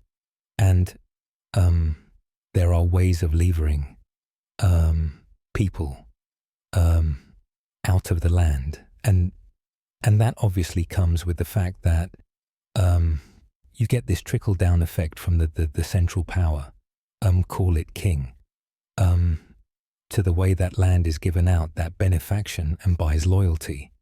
Scotland, too, continued to be subject to attacks by Viking bands in 871. Ivar joined a Viking army from Ireland to capture Dumbarton Castle, an isolated British settlement in the heart of PSH Scotland. The population was enslaved and sent to Ireland. On the east coast of Scotland, the Vikings attacked Dunarta Castle too, just over the border with North Hurrier in the year 900, when the Pictish King Domel was killed. Although the great heathen army had disappeared, the raids by other leaders, especially from Scotland and Ireland, continued creating new states, such as the new Kingdom of Strathclyde, famous for its stone carving school, in Denmark and Norway. The territorial expansion of new ruling dynasties pushed nobles who refused to be subdued to seek their fortunes abroad. The richer the plunder, the more they invested in ships and men to mount ever larger attacks. Each Norwegian valley had its own king, until the ruler of this strategic strait along Norway's coastline used his financial power to subdue those laws. W.S. in 870, Harold Fair began building the first kingdom of Norway from here at Oal Nes on Camo Island. What is certain is that all of Harald Fairhair's royal estates were located in Rogaland and Akeland, and even though all other places were ruled on Harald Fairhair's behalf, he himself only had the full control. In these two counties, what was happening in the Viking heartland affected the extent of the Viking raids in the east and west. The Viking onslaught against England and the Frankish lands was driven by politics, as well as by lust for plunder. Opponents to Harold, those who saw no profit in paying tribute to him and serving as soldiers in his army, may have taken to raiding and exploring the North Atlantic. Instead, The hundreds of fjords were perfect places to hide, and plundering the rich coastlines of England and the Frankish Empire. Or sailing to Iceland must have seemed more attractive than serving this upstart Danish chieftain, served as mercenaries for the warring Frankish kings, and were invited to occupy Frisia, opening the way to attacks further down the continental coastline. They brought home not only plunder, but also ambitions to rule as kings in their own homelands. In 947, politics in Norway led to strife in England, defeated by his English-educated brother Harold. Fair's son, Eric Bialex, found refuge among the Scandinavians of York. The nobles of North Frisia rebelled against their new Saxon king Edredin and elected Eric king in his place at Ripon Cathedral. Edred reacted mercilessly and ordered the cathedral burned, terrifying the rebellious nobles into surrender. The Norwegian Viking was killed in battle after a second attempt to gain the throne. So if we think about Eric Bialex, he is disposed of the king of the area in 954. And it's around about 960 into the 970s that we see a whole new suite of development in Hungate. The area. Hungate is in Jorvik now. It really is expanding past it. And that then continues right through into the 11th century. We have to bear in mind how Scandinavian societies developed. They themselves were the result of interaction with outside societies. But this too is subject to debate, because we can't imagine that all the stimulus for evolution comes from outside, as has been said, but there were developments within Scandinavian society too. Swedish raiders dominated the Baltic Sea, from Lake Malan and the islands of Gotland and Öland. These two large islands with their vast coastlines were perfect bases for raiders into Central and Eastern Europe, and a halfway house for the markets of Hiab and Birka, the market towns filled with goods plundered from the plains of Eastern Europe and stolen from the cities of the West. A large number of treasures found on the islands of Öland and Gotland now on exhibition in the Stockholm Museum show how profitable trade and plunder was, and how even from the earliest times the Vikings sought the most transported wealth available. At the time, bronze, silver and gold they sold or stole. Furs, wore ivory, amber and slaves the Vikings had been raiding and trading along the rivers of Central and Eastern Europe for centuries before their first raid was recorded in the West. As far as I know today, the widespread belief is that the appearance of the Vikings in Eastern Europe is linked to their interest in silver. That goes back to the 9th century, between the 800s and 900s. So in the 9th century, several million silver dirhams were exported from the Caspian Sea area. There were no distinctions between raiders and traders.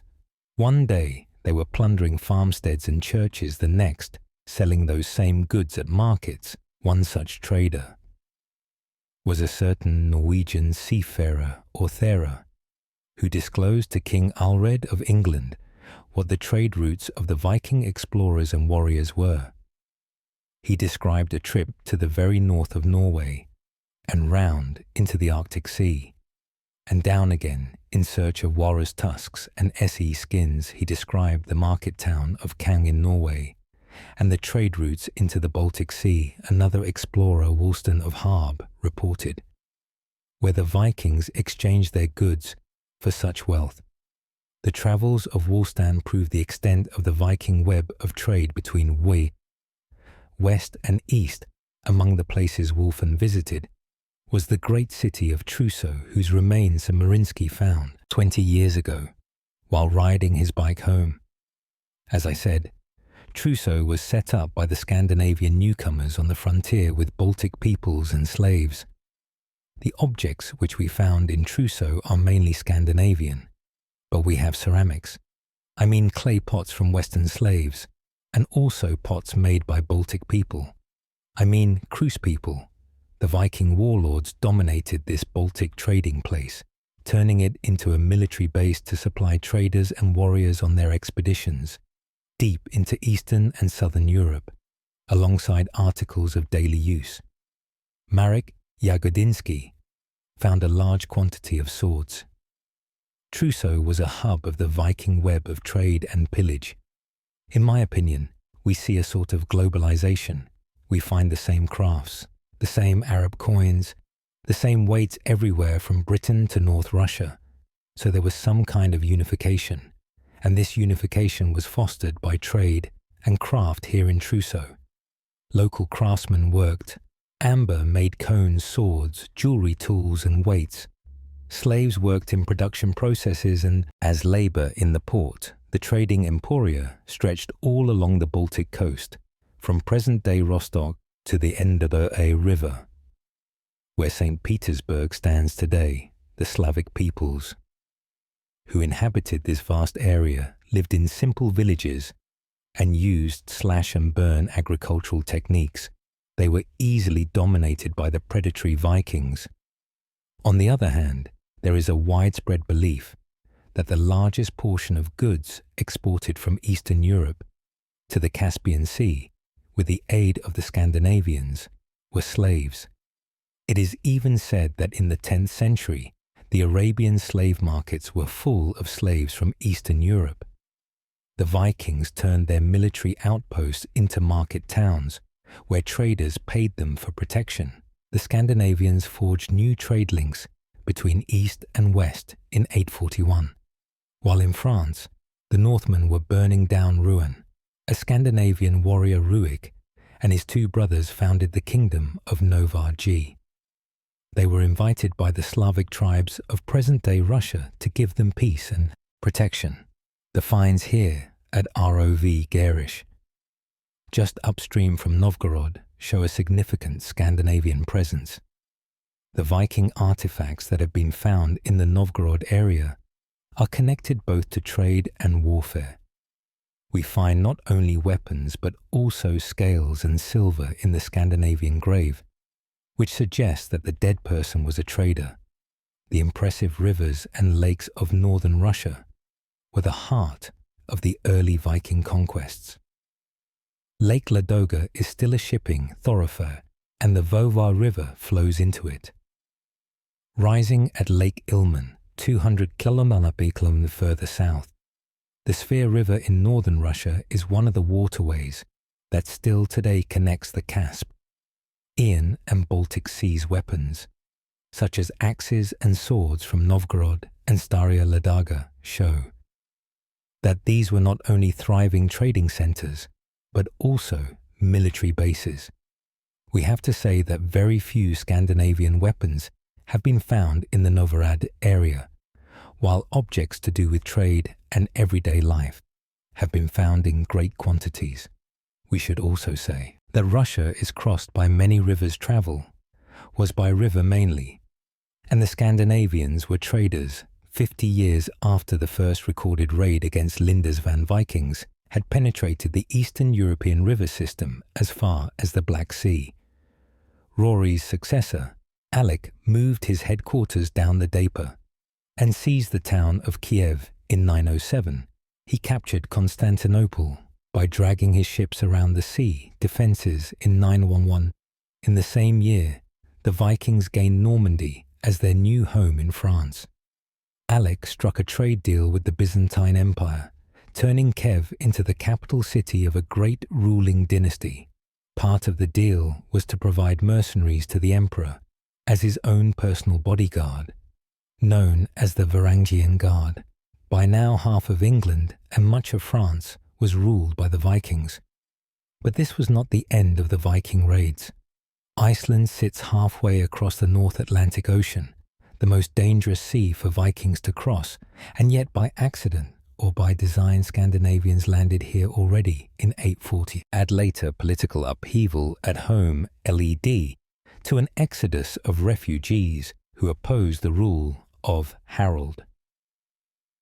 Music Fairhair the Vikings, who left Norway for Iceland, found a completely virgin land and brought their social structures with them. The owners of the largest farm were also the high priests of the community and called Gothia 40. Gothia held an all-thing or parliament here at the All Things Stone. Every year here, more than anywhere else, the early Viking way of life was preserved from here. The Viking ships ploughed the seas, westward to Greenland, where 2 settlements were established. From there, they travelled as far as the American continent (ENT) for the first time around the year 1000. The travels to the land known as Vinland was recorded by a monk sailed with the explorer Elief Eriksson. The sagas tell us about the Viking trips to America. They are covered by the saga literature. We have to assume that there were many more voyages than described in the sagas.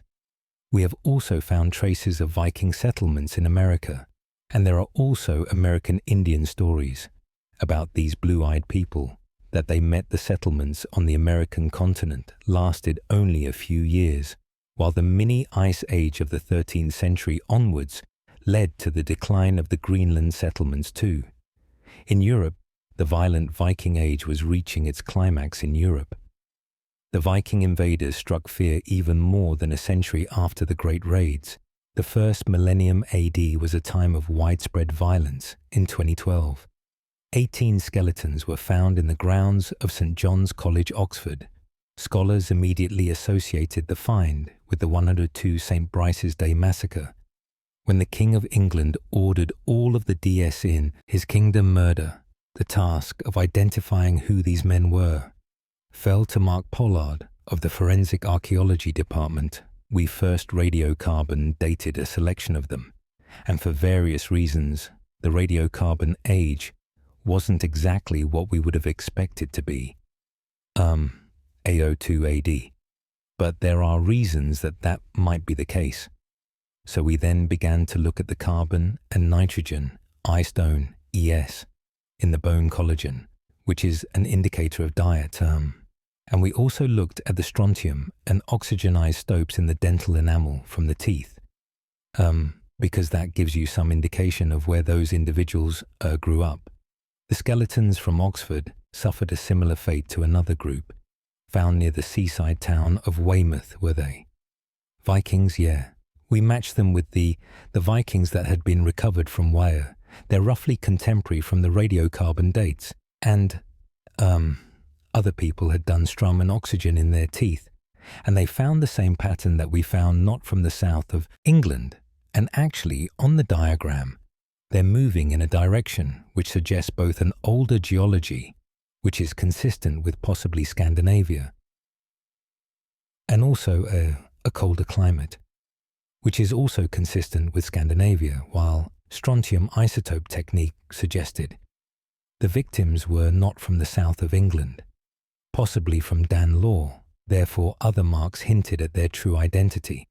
Several of the skeletons showed healed wounds, which may plausibly have come from blade wounds, and so I think, in a group of 16 to 25-year-old males, if they're carrying healed blade wounds, then the chances are they've been in combat conflict before. So I think that they're not sort of a group of people who were farmers and just sort of happened to be passing by.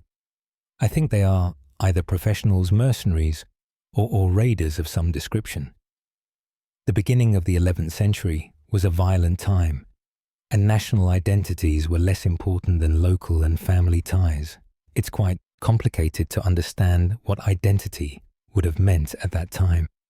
I think, we tend to use these titles of these are they and those are Anglo-Saxons, but all of this identity is a sort of a created identity, whether they are, when we say they're Danes, whether they're people who come from Denmark, or whether they might be second or third generation people born in Britain, but of originally Danish stock, and perhaps holding to Danish customs and practices, possibly dressing more like Danes than Anglo-Saxons.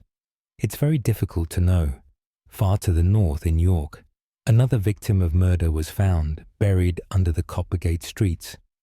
This skeleton shows multiple blade wounds, but knowing why this young man died is almost impossible. Why was the person killed? Obviously we'll never know. It looks like it was violent, and You can tell that through the osteology. But if you were to try and pinpoint me down to say, why can we bring that to an event? I honestly can't say. We can. But what we need to bear in mind is that what this person represents is a bloody and violent end to somebody's life still. In an era, when a lot of this is going on. Although the legend of the violent Viking lives on, the true nature of their society may be different from what scholars have written for centuries. What archaeology is very good at is breaking down this idea that the Vikings are compartmentalized. The Anglo-Saxon world is compartmentalized. The PS and the Kells are compartmentalized. And actually, we start to bring that bleeding of the edges together. And we start to see a lot more complex society, and where people can define themselves. People obviously go to war about definition and power. But at the same time, we get that input of continental imported goods. We see goods from Britain going abroad, and it just brings together. I think we make it a rich tapestry. Perhaps the most daring of all raids left Sweden for the furthest eastern edge of the Viking world around 1040 AD Ingvar, the far-travelled, and a small army of 1,000 men left central Sweden for Russia, and then on to present-day Georgia, then under Arab influence, where they won a decisive battle. The land ruled by Sarans was known as Kurland. They may have crossed the Caspian Sea and reached Tashkent, but only one of the many ships returned home. 26 runstones in Sweden commemorate the men who travelled with Ingvar. But most touching of all is this one now standing in the grounds of Gripsholm Castle on Lake Malan. It tells the tale of Ingvar's brother Claire had this stone raised in memory of her son Hara, Ingvar's brother. They travelled valiantly far for gold, and in the east gave food to the eagle. They died in the south in Siranemva. May have been a royal blood, and his family were among the leaders of the international Viking elite, who still led their warriors into battle.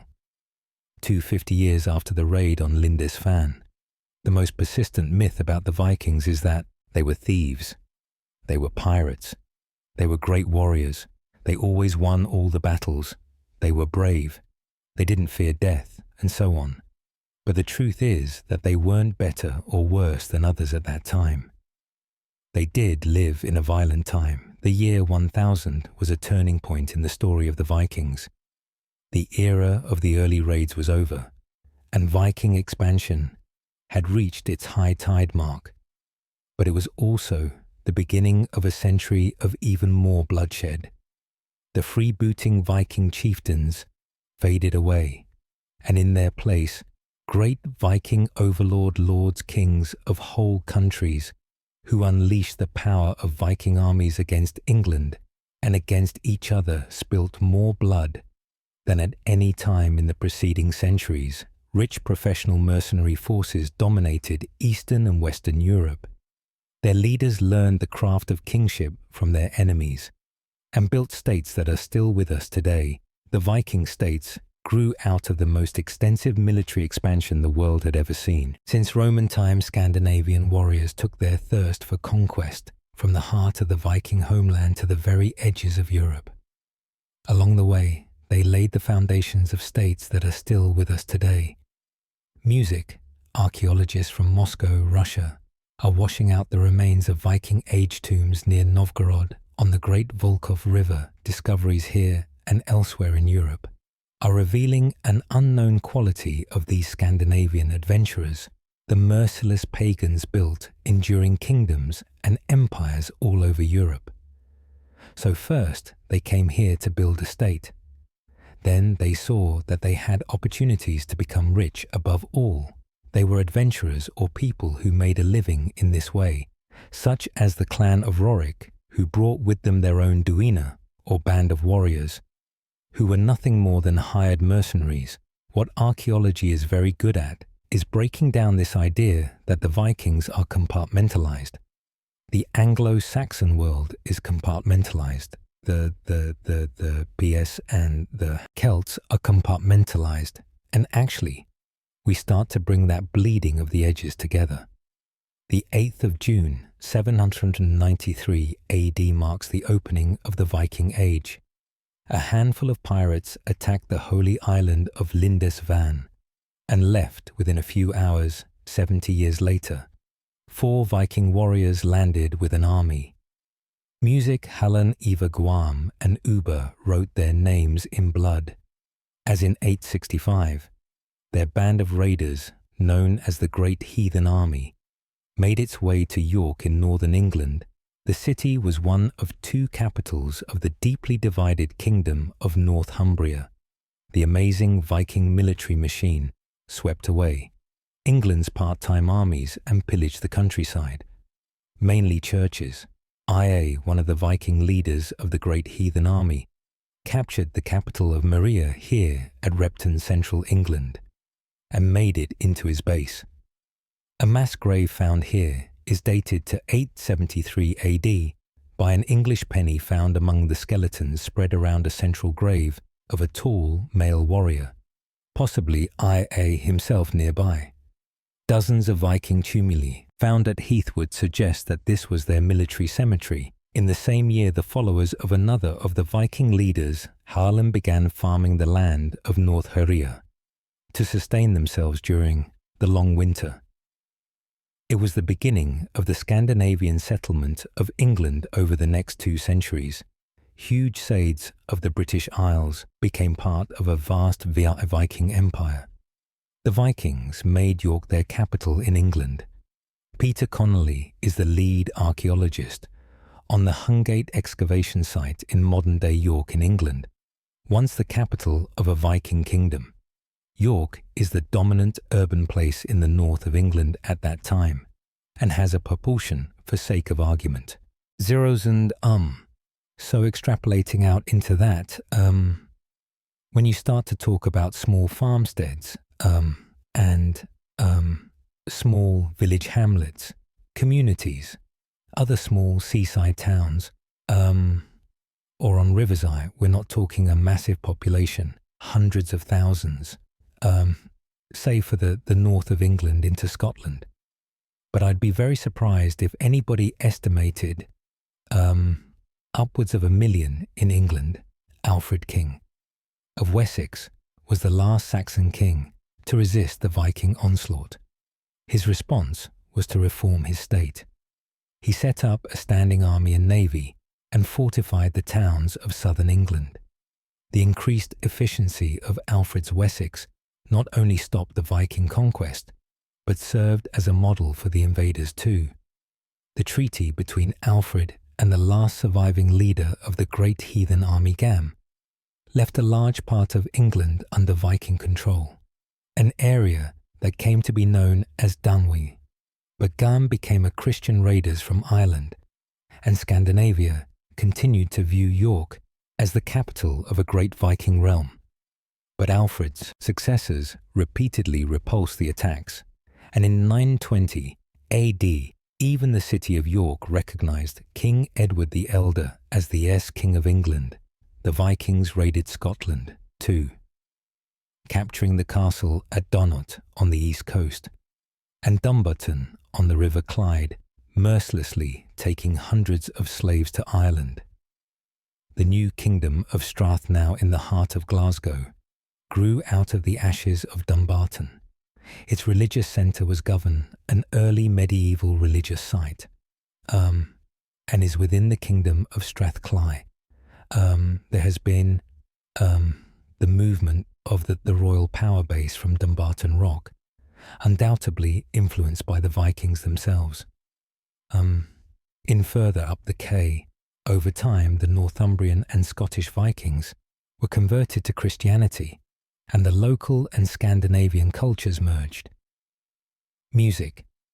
You have quite a complex kingdom set up with the PS and the Scots and the Gills and the Strathclyde and the Northumbrians and sort of Anglo-Saxon population as well. So, you're getting quite a hot pot of different cultures coming through the Hogsback tombs of G, with a work of a school of sculptors. Evidence of an efficient and prosperous new kingdom. There are obvious connections in the belief systems of the mixture of Strathclyde and Viking Age culture that you see on the west coast of Scotland. And you're seeing, say, on the east coast of England, Hogsback tombs in Gav and here in Bolton, North Yorkshire, represent typical Scandinavian louses with bears at either end.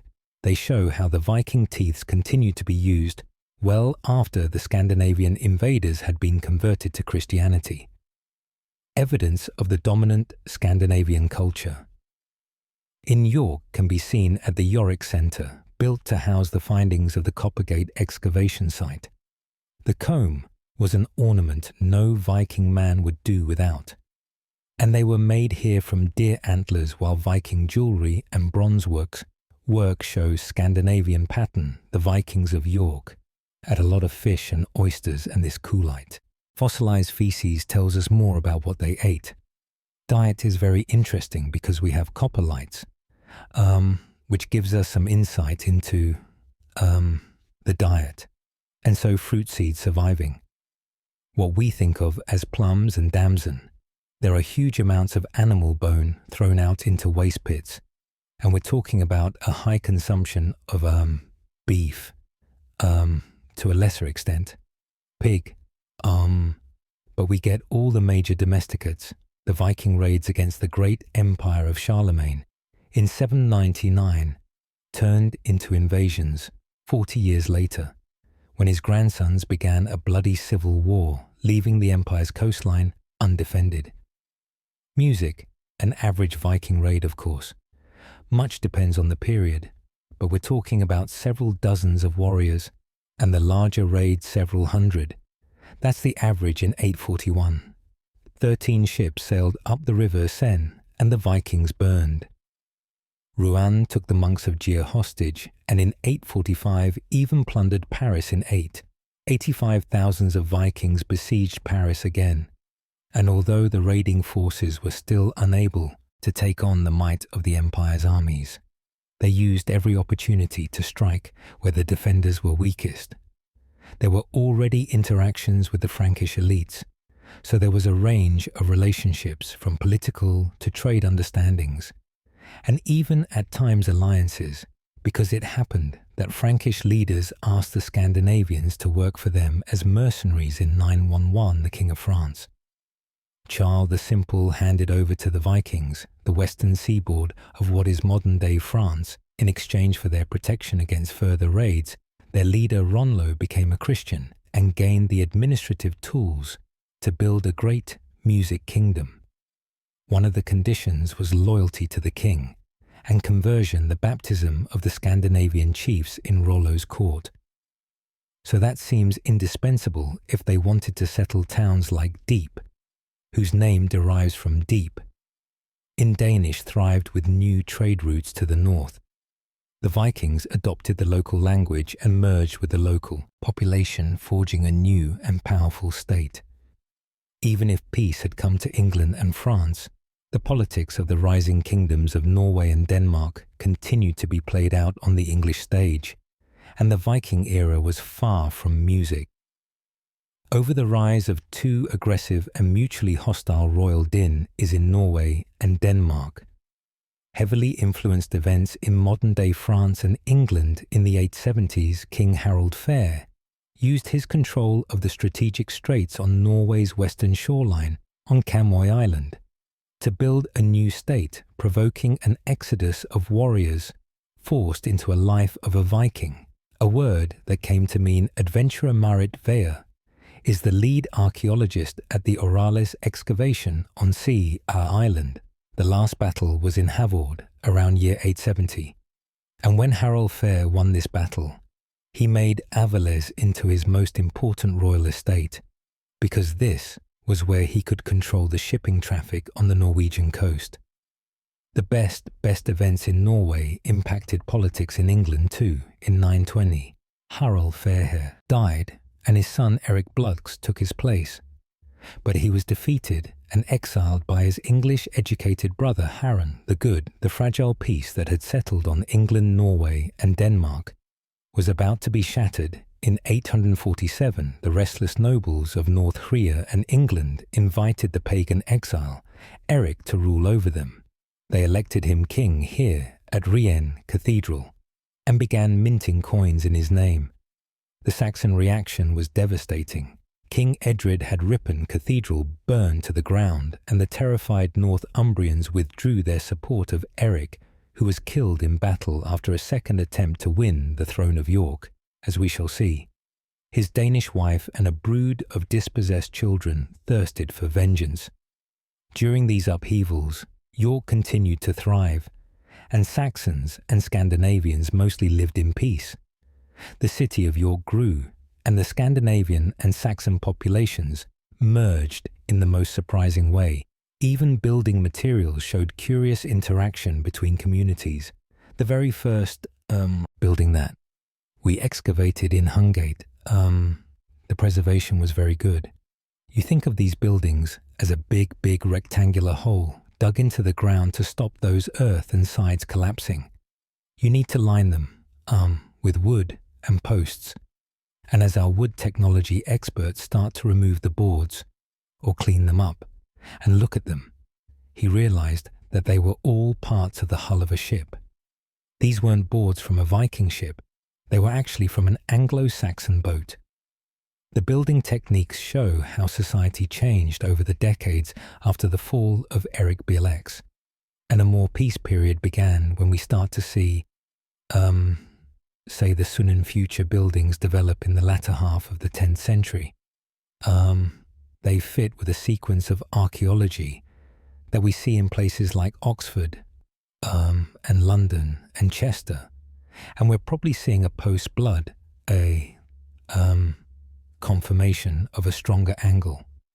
Sax and culture starting to move up through the country itself. The Danes in England continued to maintain a separate ethnic identity well into the 11th century, as we shall see. One especially violent incident in an already violent age precipitated a full-scale invasion by the Viking king of Denmark in an early example of ethnic cleansing.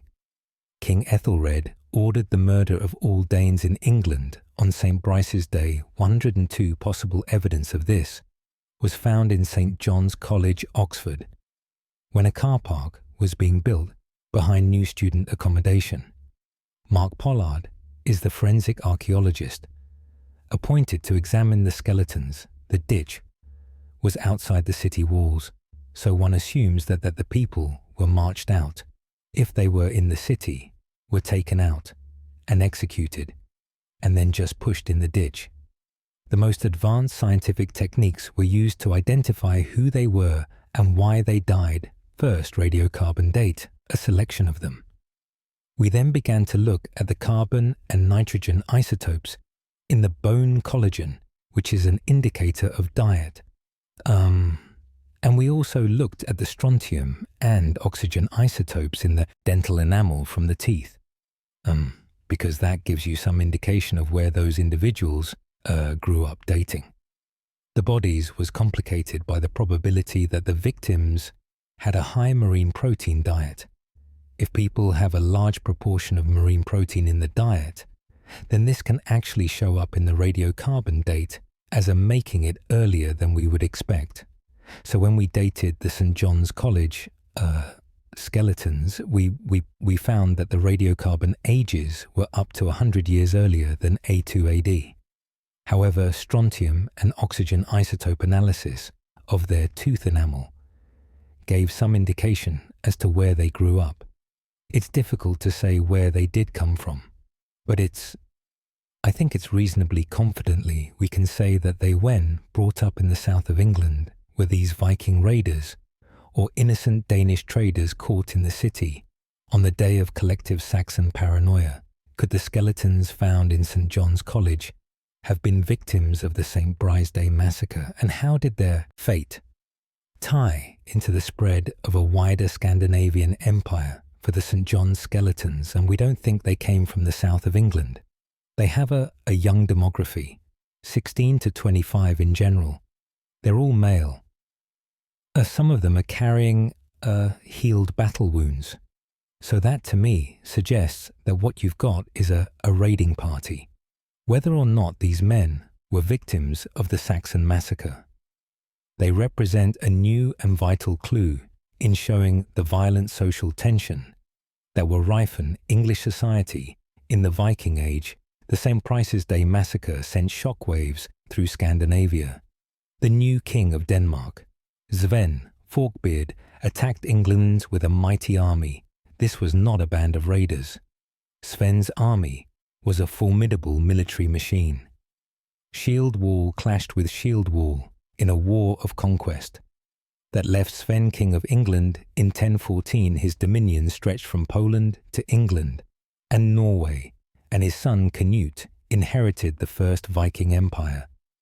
Sven Forkbeard's wife came from Poland, whose waterways were a vital part of the Viking trade network stretching to the Black Sea.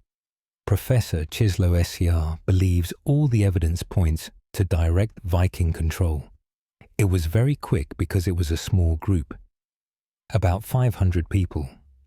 They drove in here like a corporation, like the mafia, and they built their own place. Clues pointing to the origins of the Polish nation were found close to the river Vistula, one of the Viking thoroughfares from the Baltic to the Black Sea, here at Bora, close to the Viking hub of VLC. A multi-ethnic cemetery seems to prove this was one of the centers of trade between East and West. Professor Andrei Bakere excavated the site. There were 4 objects of warriors' equipment in these graves, which we searched. They were characteristic because they related to different territories in one grave. We have a Vikings land sacks dated to the end of the 10th century and the beginning of the 11th. And what we excavated there was connected with the Scandinavian community and warriors from northern and from western parts of Europe. Bojo was a truly cosmopolitan cemetery showing how Viking society was based on trade as much as pillage. The fine Frankish amulet holder and Byzantine coins found alongside the central Scandinavian burial show that many cultural influences were at play here. We found artifacts that come from northern, western, southern, and eastern Europe. So we can say that in one place we found objects from the whole of Europe that are concentrated in less than 50 square meters. When Sven Forkbeard chose the daughter of the first Polish king Meska as his wife, he was forging an alliance with one of the gatekeepers of the Eastern Plains, Chief Love. SC believes Meska was a Viking. The important thing about the sister of Bor's Chob, I mean the daughter of Mesko, the first Zava, was that she had a super career. She was the mother of Kings Canute and Harold. They say she was a Slavic woman, but she couldn't have been. She had to be from a Scandinavian family.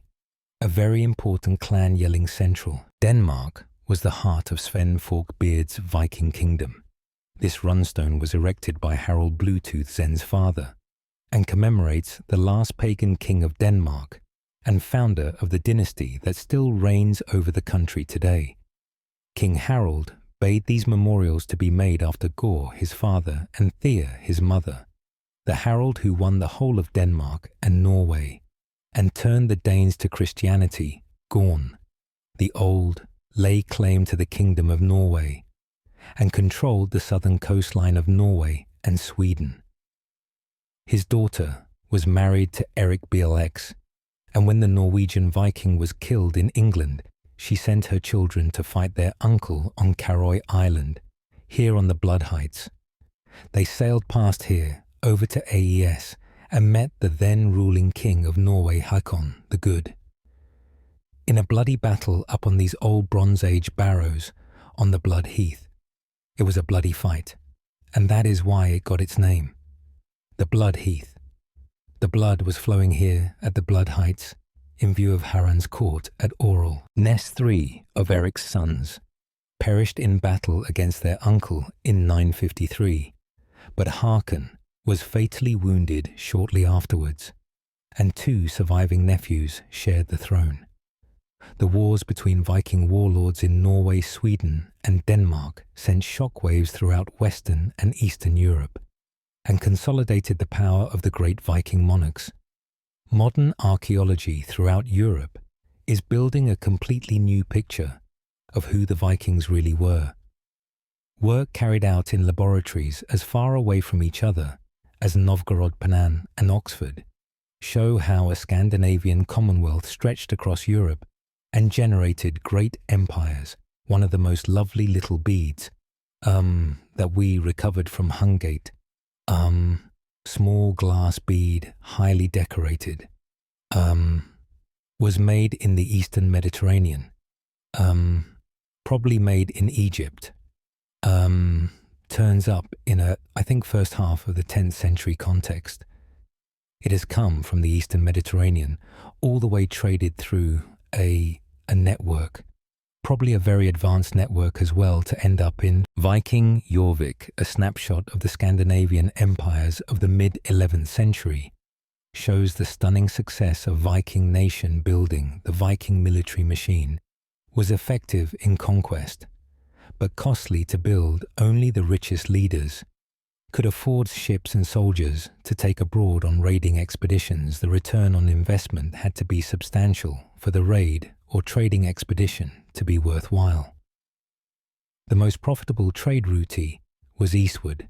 The shallow-keeled Viking ships sailed up the wide rivers that sliced through the Russian plains. Here slaves, furs and amber were abundant by 750 AD. The Scandinavians controlled the ancient Finnish and Slavic trading place at Staria Ladoga, and in 841, the same year, Danes were attacking Paris. Other Vikings established their first kingdom here near Novorad. Oya Rude is the curator of the museum exhibition here, which holds some of the most significant Viking artifacts in Russia. The written chronicles and archaeology tell us that this village was founded by Rorik I, one of the Scandinavian lords that were called Ruse. He arrived in this area together with his Drusina, a band of Varangians. They had been invited by the elders of the Slavic clans who lived around Novgorod in order to create a power center, let's say, to create a stronger administrative center. The Viking warriors pushed on up the river system and found a fortress on a bend in the river Dppa. It became a new capital city. Kiev, only a few years later, they were attacking Constantinople itself. Here, the Vikings were known as Varangians or Rus. Adrian Salin is a researcher at St. Petersburg University and an expert on Viking Russia. I think that today, the majority of researchers believe that the word Rus derives from the word ri rowers. Undoubtedly, when we refer back to ancient Russian traditions, the common name Rus with the small r referred not to a people, but to a social group. The first chronicle of Viking Russia was written here in Kiev in the monastery of the Caves by a Christian monk by the name of Nestor. His mummified body still lies exposed for all to see. His chronicle recounts the rise of the House of Rurik, and modern archaeology confirms that the first Russian state was Varangian or Viking. The excavations here in Ravgadish have produced hundreds of Scandinavian artifacts that confirm the story told by Nestor in his first chronicle of Russian history. The blue bead of a Viking woman's necklace is a common find here, showing that for centuries this remained a Scandinavian outpost. One particularly important artifact is this sword, one of the few branded swords made in Europe. It was an extremely valuable object. Music. The sword in our collection is interesting, mainly because of where it comes from, and its shape. It is broken and bent. It comes from a Scandinavian grave. The sword was made in Western Europe, which is clear from the brand of a famous swordsmith of the Rhine Valley engraved on the blade. Albert, who made many swords for export, and many made their way to the East. On the other hand, there is a theory whereby a large portion of the goods exported from Eastern Europe to the Caspian Sea by Scandinavians were slaves. It is said that the Arab slave markets in the 10th century were full of slaves from Eastern Europe. Ruri's success. Alec who governed the kingdom as regent during the infancy of Rik's son Igor, is buried in this mound at Staria Ladaga in 907 Alec Led, an army of Rus to attack Constantinople, and captured the city by carrying the light ships around the sea. Defences, the trade agreement they extracted, legitimized the line of Rurik as kings of Kiev and Novorad every year.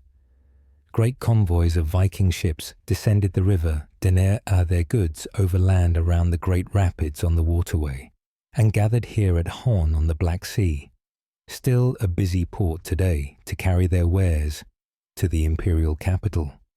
However, we don't see permanent conflict in the 9th and 10th centuries, probably because the population in some areas were slaves, and in others, Finns and the Scandinavians occupied certain market niches.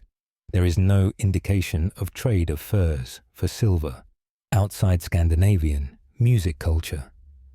The great Muslim empire of Baghdad also traded with Russian Vikings and suffered their attacks.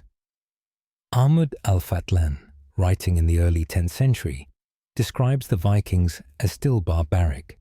By the civilized standards of the Arabs, they were covered in tattoos, washed once a week, and held bizarre pagan rites and elaborate funerals that included human sacrifice and ship burnings. The descendants of Rurik continued to rule in Kiev until his grandson Svetislav was killed by roving Akan E.G. warriors during a trade expedition. The kingdom was plunged into civil war. Vladimir, his natural son, defeated the legitimate heirs and became king, and in 988 converted to Christianity and married the sister of the Byzantine emperor, further legitimizing the house of Rorich as rulers by God's will. Vladimir and his successor Yaroslav continued to foster their bonds with Scandinavia and drew on the Viking homeland for warriors and goods to trade along the rivers of a vast Viking empire that stretched from the Atlantic to the Caspian Sea. The final drama of the Viking epic played out along the waterways of northern and eastern Europe. The story takes us back to the frozen north, where the sons of Erik Bieleks ruled after a long drawn-out civil war with their uncle. The kingdoms of the Scandinavian north and east suffered years of civil war that threw up some of the greatest leaders of the whole Viking music epic. Epic legend has it that Astrid, daughter-in-law of Harald Fair, fled from the RRA of the sons of Erik Bieleks with her 3-year-old son, Olaf Trivas, to join her brother in Kiev, but fell prey to pirates, and little Olaf was made a slave. 6 years later, he was freed by his uncle, who raised him in Novgorod.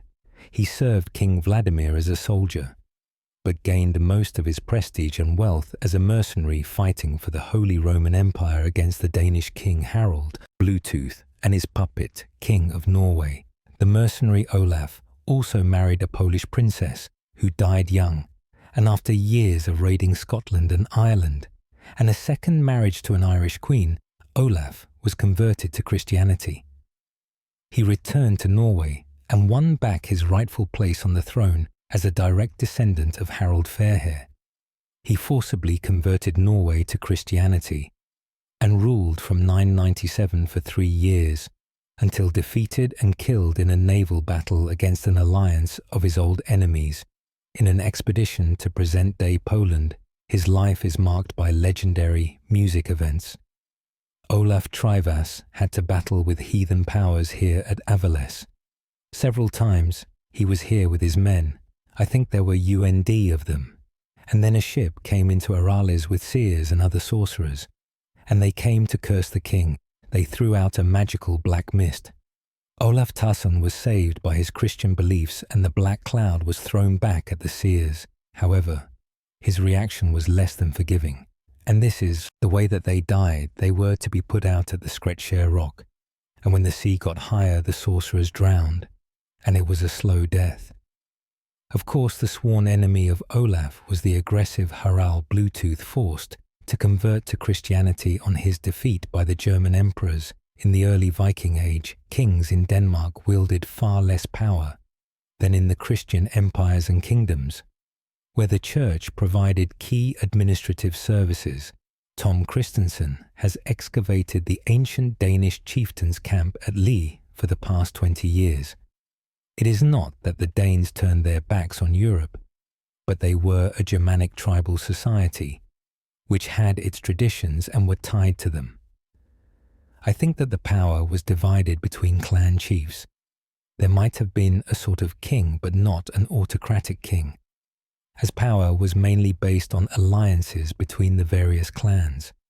These enormous mounds at Jelling are at the centre of the largest ship setting in Scandinavia, and must have represented an important pagan shrine, evidence that Harald actually did control the whole of Denmark. Are these fortresses called Trelleborgs, spread around his realm that stretched into modern-day Sweden each? Fort was circular, with 4 doors and long houses in each quarter. Although Bluetooth was nominally Christian, here, in Tror, the remains of 2 children thrown into a well at the age of 4 show that human sacrifice continued far into his reign. Harald Bluetooth claimed the thrones of Norway and even Sweden and drew on the services of the finest pagan mercenary force of the time, the Jon Vikings, one of whom is commemorated on this runestone. On the Swedish island of Öland, based in present-day Vallin, they remained Bluetooth's allies till the end, well after he was deposed by his own son, Sven Forkbeard, in 998. He is buried in Rosilda, the first Christian parish in Denmark. The first Danish bishop was an Englishman, but the Germans wanted Denmark as a church province. So when Adam of Bremen later on wrote about the conditions in Denmark, he portrayed Harald Bluetooth as a positive leader for the Germans and stated that his burial took place in Ros the Swedish, Danish and Norwegian kings looked eastwards to the great plains of Poland and Russia for their wealth and sent men and goods down the great rivers to Constantinople, where they traded with the great empire and served as mercenaries in the Imperial Varangian Guard. Nearly 3 centuries after the first recorded Viking raid in England, the epic of the Northmen reached its climax. This run stone in the churchyard of Tumbo, Sweden, commemorates a Viking warrior who died in the service of the Greek emperor. Another near Ubala commemorates a great captain across Scandinavia. Memorial stones like this bear testament to Viking soldiers who fought in the Mediterranean. The elite Varangian Guard fought along the empire's frontiers, and in Italy clashed with descendants of other Northmen who had built a home in France. The Palace of the Normans in Palmo is a monument to the audacious Norman mercenaries who became kings of southern Italy. 2 brothers from Normandy, descendants of the Viking invaders, came with their men to fight the Greeks in 1014 and stayed. They emerged the final victors after a series of long drawn-out wars in southern Italy. In the early 11th century, Count Robert of Hauteville finally pushed out the Arabs from Sicily to become king. He was crowned here in the Palace of the Normans by the powerful Bishop of Palmo. The Norman rule over Sicily was famous for its tolerance and openness to trade with the Arab world, even farther east in the bustling metropolis of Constantinople. A Norwegian mercenary commanded the Imperial Guard, known as the Varangian Guard. Harald Hadaade was an heir to the Norwegian throne, but working for hire in Constantinople. With regards to Harald Hadaad's trips to Constantinople and to Africa, which are also recorded in the sagas as well as in international contemporary sources, we find small traces of the Vikings, for example in Constantinople, where a Viking has written graffiti in a beautiful church in 1046. Harald Hadaade turned his sights back to the homeland of Norway, where his nephew Magnus the Good had been elected king. Following the Viking river passages through Russia and up across the Baltic, Hadaade made his way back to Scandinavia, where he attacked Denmark and cut a deal with Magnus to rule. Jointly, when Magnus died, Hadaade became the sole, King Harald's reign in Norway, and Denmark was one of peace and prosperity, with the emergence of churches, towns, and driving trade and minted money. Adad's ambition was to recreate Khan's North Atlantic Empire. He claimed the Danish throne, and then was invited by the exiled half-brother of the English king to take the English throne as well. In 1066, Harald set saale from Norway. Other powerful kings had their eyes on the English throne in Normandy. Duke William had been promised the throne, and now was preparing to take it by force. In William's view, King Harold Godwinson of England was a usurper. The Bayeux Tapestry supports William's claim to the English throne and describes how he went about winning it for himself. The Duke of Normandy could count on important allies in his bid. On the 12th of August, 1066, William's fleet sailed up the coast of France and stopped in the ports of Normandy as it collected soldiers from the Viking settlements. The Norman armada landed at Pavie on the 28th of September and made its way to Hastings as William and Harold Harder bore down toward England, the English king. Harold Godwinson rushed north with his army. Harold Harder defeated the English at Erford on the outskirts of York, but when the might of the English army met the Viking hordes at Stamford Bridge, Harder was killed in battle. The exhausted English army marched south again to face William of Normandy at Hastings just 19 days later.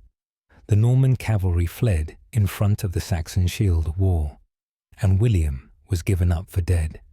The Saxons broke ranks to pursue their Normans, but when William showed his face to his men, the Normans rallied and Harold was killed. William was crowned King of England on Christmas Day 1066. William, a descendant of the Northmen, was now King of England. England, land, Viking, kingdoms would flourish, stabilize, and become Christian in Denmark, Norway, Sweden, southern Italy, England, Scotland and Ireland. But the largest kingdoms took root in the far-flung steppes and forests of Poland and Russia, where Rui's descendants ruled for another 400 years. They sold furs and slaves down the great rivers of Eastern Europe to Constantinople and Baghdad. They brought back silk, spices and silver, which they hoarded in treasure troves in their homeland. They captured the world's largest city and founded the first Russian states. They were the Varangians, the Rus, the Vikings, music. Istanbul, Turkey, once Constantinople, the greatest city of the ancient world, heart of a 1,000-year-old empire to the Vikings, and still today it is the gateway to the east. First, the Scandinavian warriors came here to plunder. Then, in a daring raid, they penetrated its massive defenses and extracted a privileged trade deal today. It is believed, as far as I know, that the appearance of the Vikings here in Eastern Europe in the 9th century is closely connected with their desire for silver. Obviously, the Eastern world was most interested in slaves and furs. The Vikings had plundered the vast plains of Central Europe for centuries before they pushed up the river systems to the Black Sea and attacked Constantinople. Dozens of runestones like these in modern-day Sweden tell us of the fearless Scandinavian warriors who died in faraway Greece and Turkey. Runestone sagas and the first Russian chronicle tell us the story of the Vikings of Eastern Europe. But before anything was written, Vikings were plundering the shoreline of the Baltic Sea. 2 amazing Viking ships found on the Estonian island of Sara and excavated in 2011 prove that the Vikings were here far earlier than ever recorded when your repeats of the history faculty of Tallinn sent bones and organic artifacts for radiocarbon dating. The results were stunning. Analysis of the items we found show that they can be dated to preying times. The warriors who died here were a class of professional fighters or Vikings. As they are known today, at first, we weren't quite sure where these men came from. Judging from some of the items and other marks, it was more or less clear. We were dealing with Scandinavian sailors, 2 sites in Poland, also pro. that the Vikings colonized the estuaries of the great rivers of Central Europe to control access to the plains of modern-day Russia, Poland and Ukraine rich in furs and slaves. Mick Jagodinsky has excavated the site of Trousseau near Elong. For the past 20 years, the finds here show a vibrant industrial town, dominated by a Viking military elite, a base for the trafficking of people and goods, all the way to the Black Sea music. First of all, what we found was that the size of the settlement was about 20 hectares, with regular buildings, the division of the harbour area from the centre area, and evidence of crafts and trade activity around the harbour on the western edge of today's Poland. Near the estuary of the Oder River lies Wolin, another Viking trading post where local Baltic populations mixed with the Viking traders. Vek Filipak heads the excavations here. Written sources tell us that people of many ethnic origins settled here in Wolin know about Saxons, but we can't find any archaeological traces of them, and the Rus also. And we know that Arabs came here because of the amber and other objects of music trade. Every year, hundreds of modern-day Vikings come here to participate in mock battles and live the life of the Scandinavian raiders. The Yoda was one of their entry points. To the great Central European plains, the rivers that flow into the Baltic Sea were the thoroughfares for trade with the south. Far to the east lay the most profitable route of them all, Lake Ladoga. Europe's largest lake and Russia's northernmost expanse of fresh water. One of its tributaries is the great river Volov, the waterway leading to the industrial complexes of Volov City and Kirishi. For thousands of years, this lake and river system was the gateway to the depths of the Russian steppe, and beyond it to the civilizations of the eastern Mediterranean. For the Vikings, it was just one of the entry points in their aggressive penetration of the eastern European landmass. A few kilometers south of the Volov estuary into Lake Ladoga lies Staria Loga here. Archaeological excavations have exposed the birthplace of Russia. The typical runic inscriptions and Scandinavian amulets that date back to 753 show that the Vikings had come to dominate this strategic point on the river almost half a century before the first recorded raids against Western Europe. This is Stara, where for certain we have found Scandinavian artifacts dating to before the Viking Age. This is the story of how the great Eastern Empire of the Vikings developed out of a small band of ruthless pagan traders and warriors drawn to the incredible riches of the Eastern Mediterranean. It starts here in Staria Ladoga, an ancient trading place on the Volov River in northern Russia. Some of the most important artifacts relating to the Vikings go back to ancient times, mainly the 9th and 10th centuries. Their ships ploughed the seas and rivers of the north and penetrated into the landmass of today's Russian Ukraine and Poland in search of the legendary wealth of the south. Here, they captured slaves, plundered furs, and took them to the cities of Baghdad and Constantinople, where they exchanged them for silver coins, some of which found their way back to the Viking homeland today. As far as I know, most researchers believe that the Scandinavians exported silver from the Caspian Sea and imported furs taken from Eastern Europe.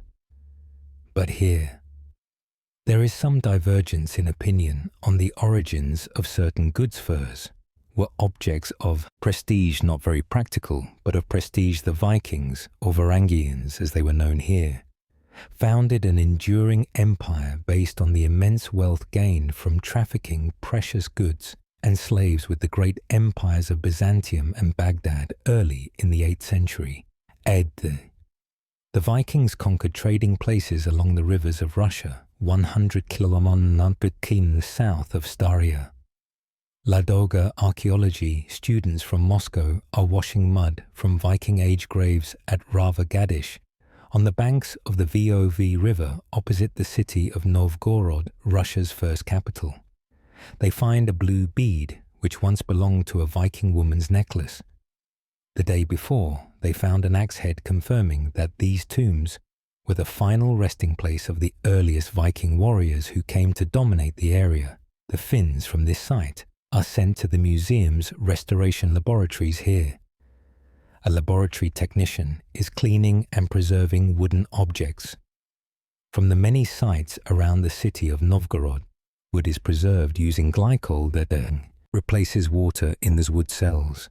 The excess is frozen dry. Alicia Rude is the curator of Novgorod's Viking exhibition and has been following the results of the Rikova Gadish excavations for years. According to the chronicles confirmed by archaeological finds, this village was founded by one of the Scandinavian princes Rus, as they were called Prince Rorik.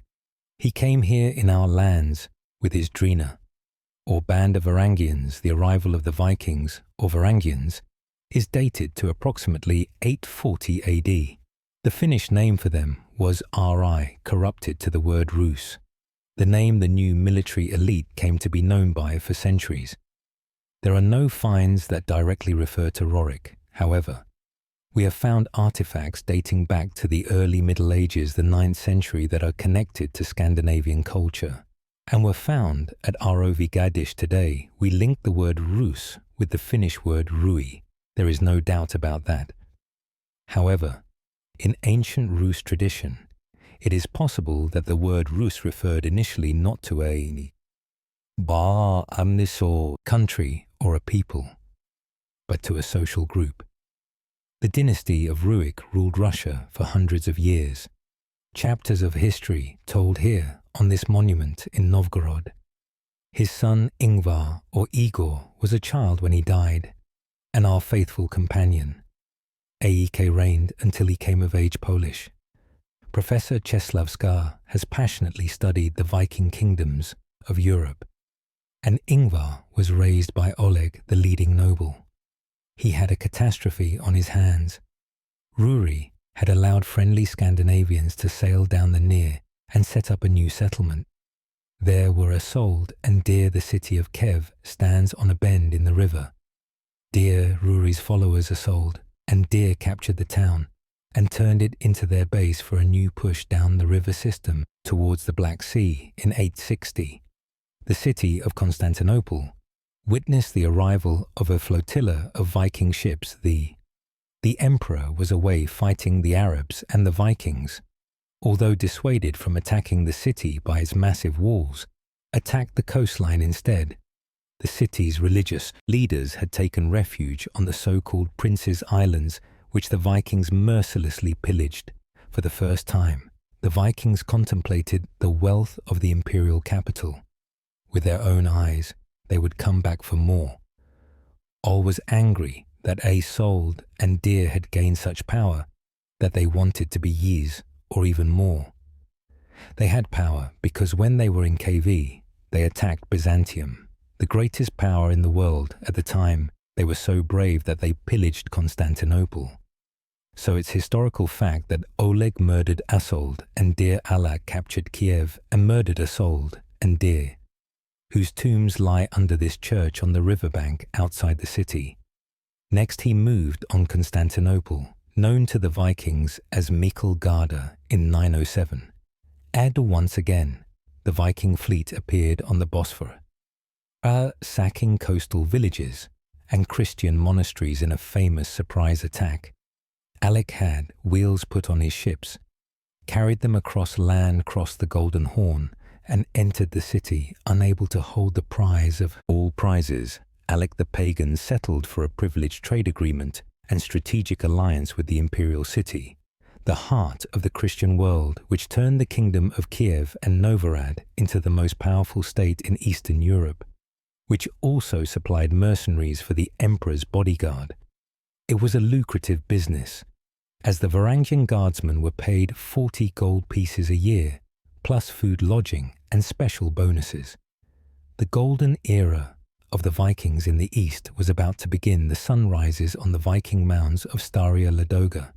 This burial mound once held the remains of Rurik's successor, Alak, whose attack on Constantinople is the high point of the Viking Eastern saga. thrusting these fearless barbarians into the history books of the great city. The primary source of our knowledge of the Viking origins of Russia is the chronicle written by a Christian Orthodox monk called Nestor, who is buried here in Kiev in the monastery of the caves. The very first, built on the river Dear Nestor, recounts the development of the first Russian state, but makes no mention of what happened to Isolde and Dear's followers. According to Chislovsker, they fled westwards to modern-day Poland. There was no military opposition here. The population was peasantry, and Cal, there was no one to stop them. To the north was the Baltic Sea, with access via Walin-Kabre, Trousseau and Elon. There were the swamps of Nok, so they had security on the west, protection from Kiev and Novgorod. There were swamps of the Pos, and to the east, the slaves of the El and Al, however. When we talk of Scandinavians who settled in the land of future ancient Russia, I don't think we can talk of great global migration of peoples who move freely between Normandy and York, for example, and Iceland and Kiev, the rise of Poland, as a place of passage of the cosmopolitan Viking elites of the time, is highlighted by the remarkable archaeological find at Bora near the Vistula River. André Buot excavated the site that turns Polish history on its head. This is a completely untraditional cemetery, because there's nothing like this cemetery in the whole of Europe. Every grave is rich. There is no poor grave. It's a cemetery for the social elite. The archaeologists excavating Bora found a number of graves from different epochs and different cultures. The multi-ethnic community controlled a key point on the river Vistula. Let's take Bodja there. We have traders. We find equipment that shows that these people engaged in trade.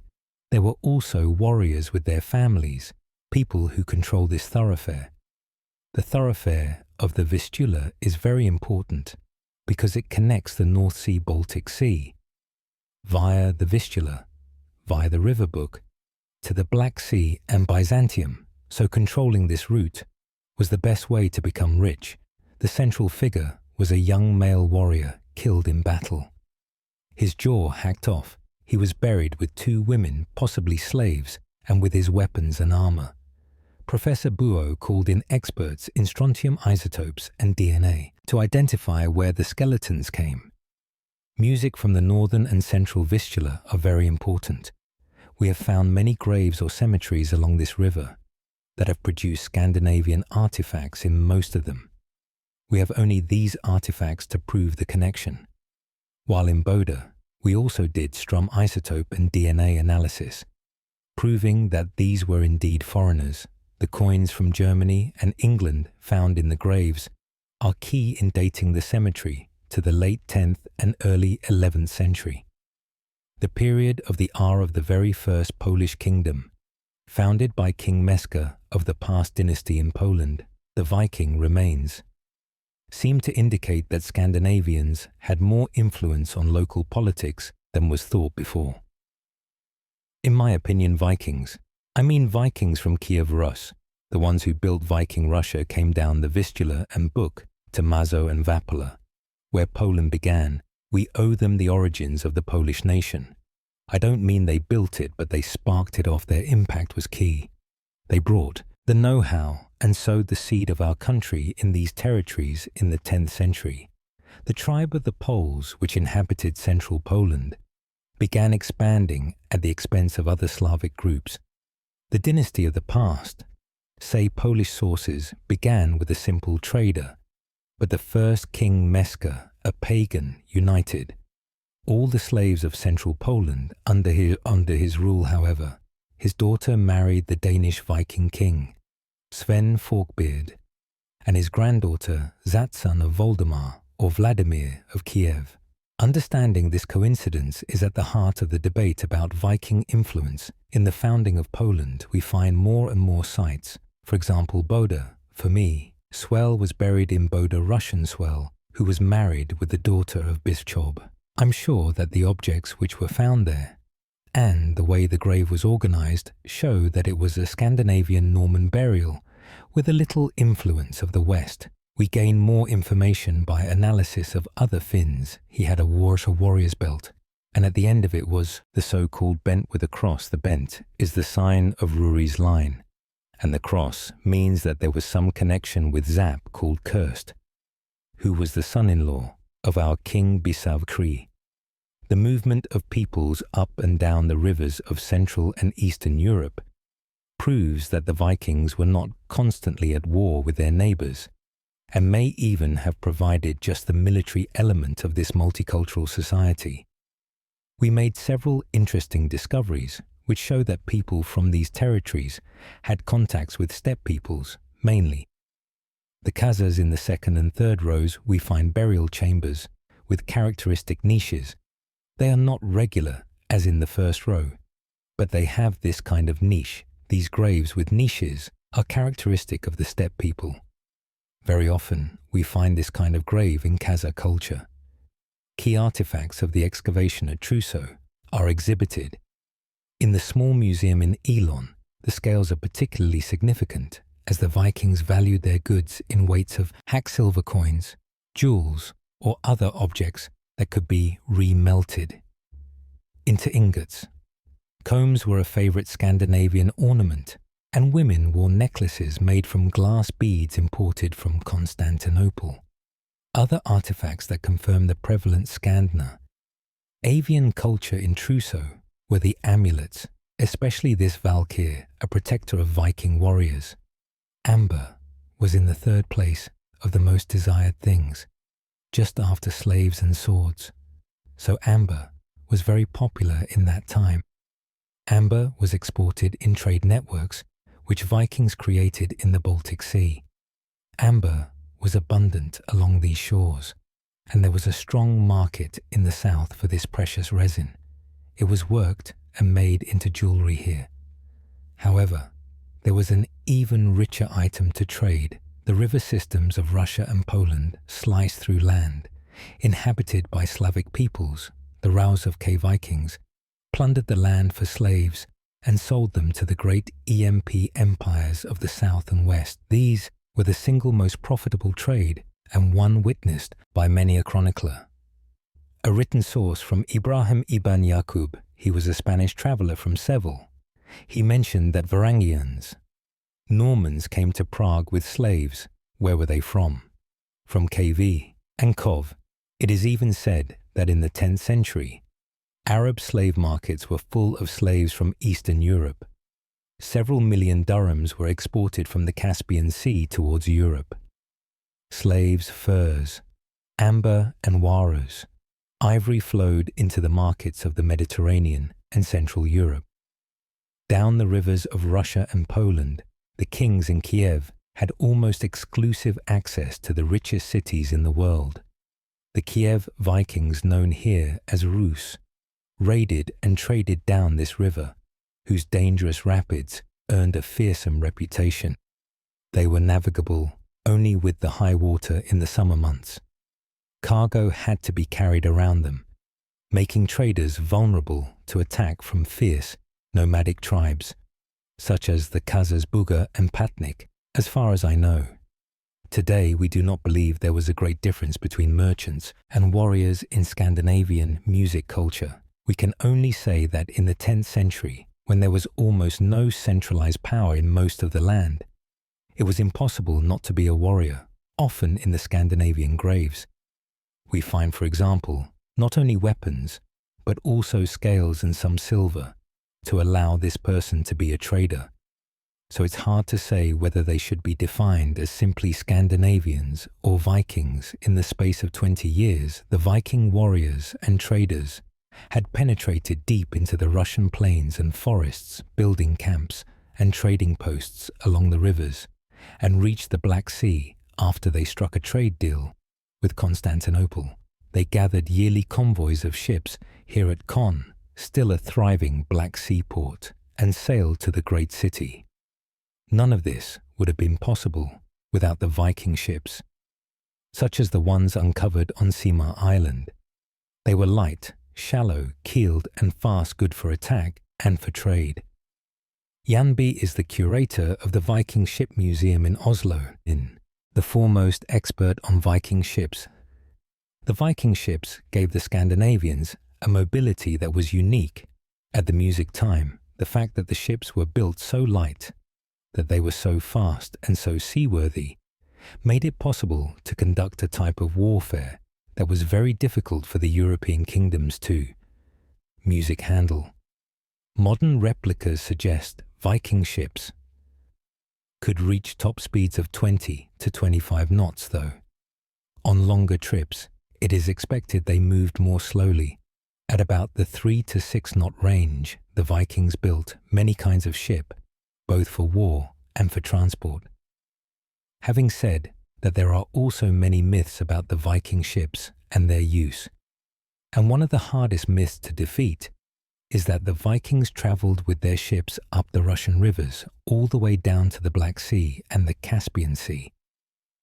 We have no evidence that this happened. On the other hand, we do have historical and archaeological evidence that they used to change their means of transport underway into something suitable for the area and landscape that they were traveling through. The great trade expeditions from Kiev to Hon and beyond involved a complex network of bases with high water.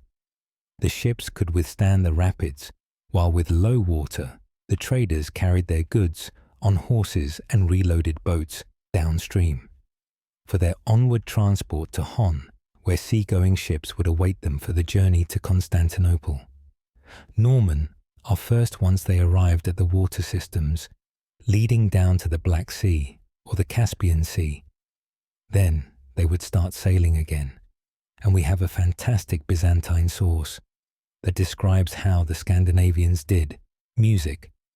This Al's successor, Eoar or Ingvar Rurik's son, Led, unsuccessful attacks against Bainum and the Arab Empire, and was killed on a punitive raid. His son, Esti's Laav, made an alliance with Constantinople and succeeded in destroying the Khazar Empire. He too was killed during a trade expedition by Benek nomads during a land portage around the Dnieper Rapids. All the gains that Rui's descendants had made over the century were squandered in a devastating civil war that brought about a radical change in the nature of the Viking Russian state. This did not stop them trading up and down the rivers of Russia, however, where the Arab diplomat Ian al-Fatlan found them on the Volga River. He described the bizarre pagan funeral rites of Viking warriors, which included the sacrifice of slave girls. The men he described were still very barbaric. According to Arab standards, they were tattooed from head to toe and rarely took baths. The civil war between Rik's offspring left Valdemar or Vladimir as sole ruler. He expanded the kingdom of Novgorod and Kiev into Poland and eastwards, and boldly demanded the hand of Princess Anna's sister of the Emperor of Constantinople. In exchange for his military support in quelling a rebellion, Vladimir chose to become an Orthodox Christian after famously considering all the monotheistic religions of the time, and seems to have embraced slaves in his court. Vladimir's illegitimate son Zapol married into the Polish royal dynasty when he was exiled from Kiev on the succession of Yaroslav the Wise. Maybe the greatest Viking king of Russia, the fates of the royal dynasties of Denmark, Norway, and Sweden passed through the plains of Russia and Poland, slowly over time. Although the first Christian Viking king of Russia, Vladimir, and his successors continued to draw on Scandinavia for military manpower, the cities became more multicultural. However, we don't see permanent conflict in the 9th and 10th century. It is probable that the local population was Slavic in certain areas and Finnish in others, and the Scandinavians occupied certain niches. There is no indication that the traffic and trade of silver and furs occurred outside Scandinavian music culture. Later, the Vikings and the Scandinavians were assimilated into the local population, so as time goes by, their influence becomes imperceptible. They become the local population as much as the slaves. They get married and have children, and are no longer distinguished from the local population. This also involves the ruling class at ROV Gadish, where we find artifacts dating to as late as the 15th century. However, Scandinavian remains go back to the 11th century at the latest.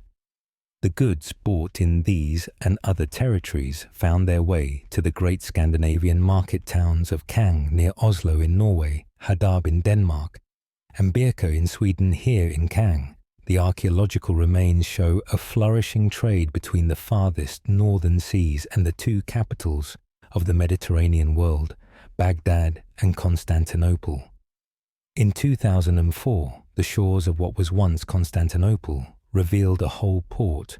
With sunken ships of the time, the Vikings were trading there. The goods, brought back from the Greek world, were not only silver, but also silk, fine beads and jewels. The flat-bottomed Viking ships would have been docked alongside these typical Mediterranean craft as traders mingled in the markets of the empire's capital before the Scandinavians undertook the long and perilous journey northwards.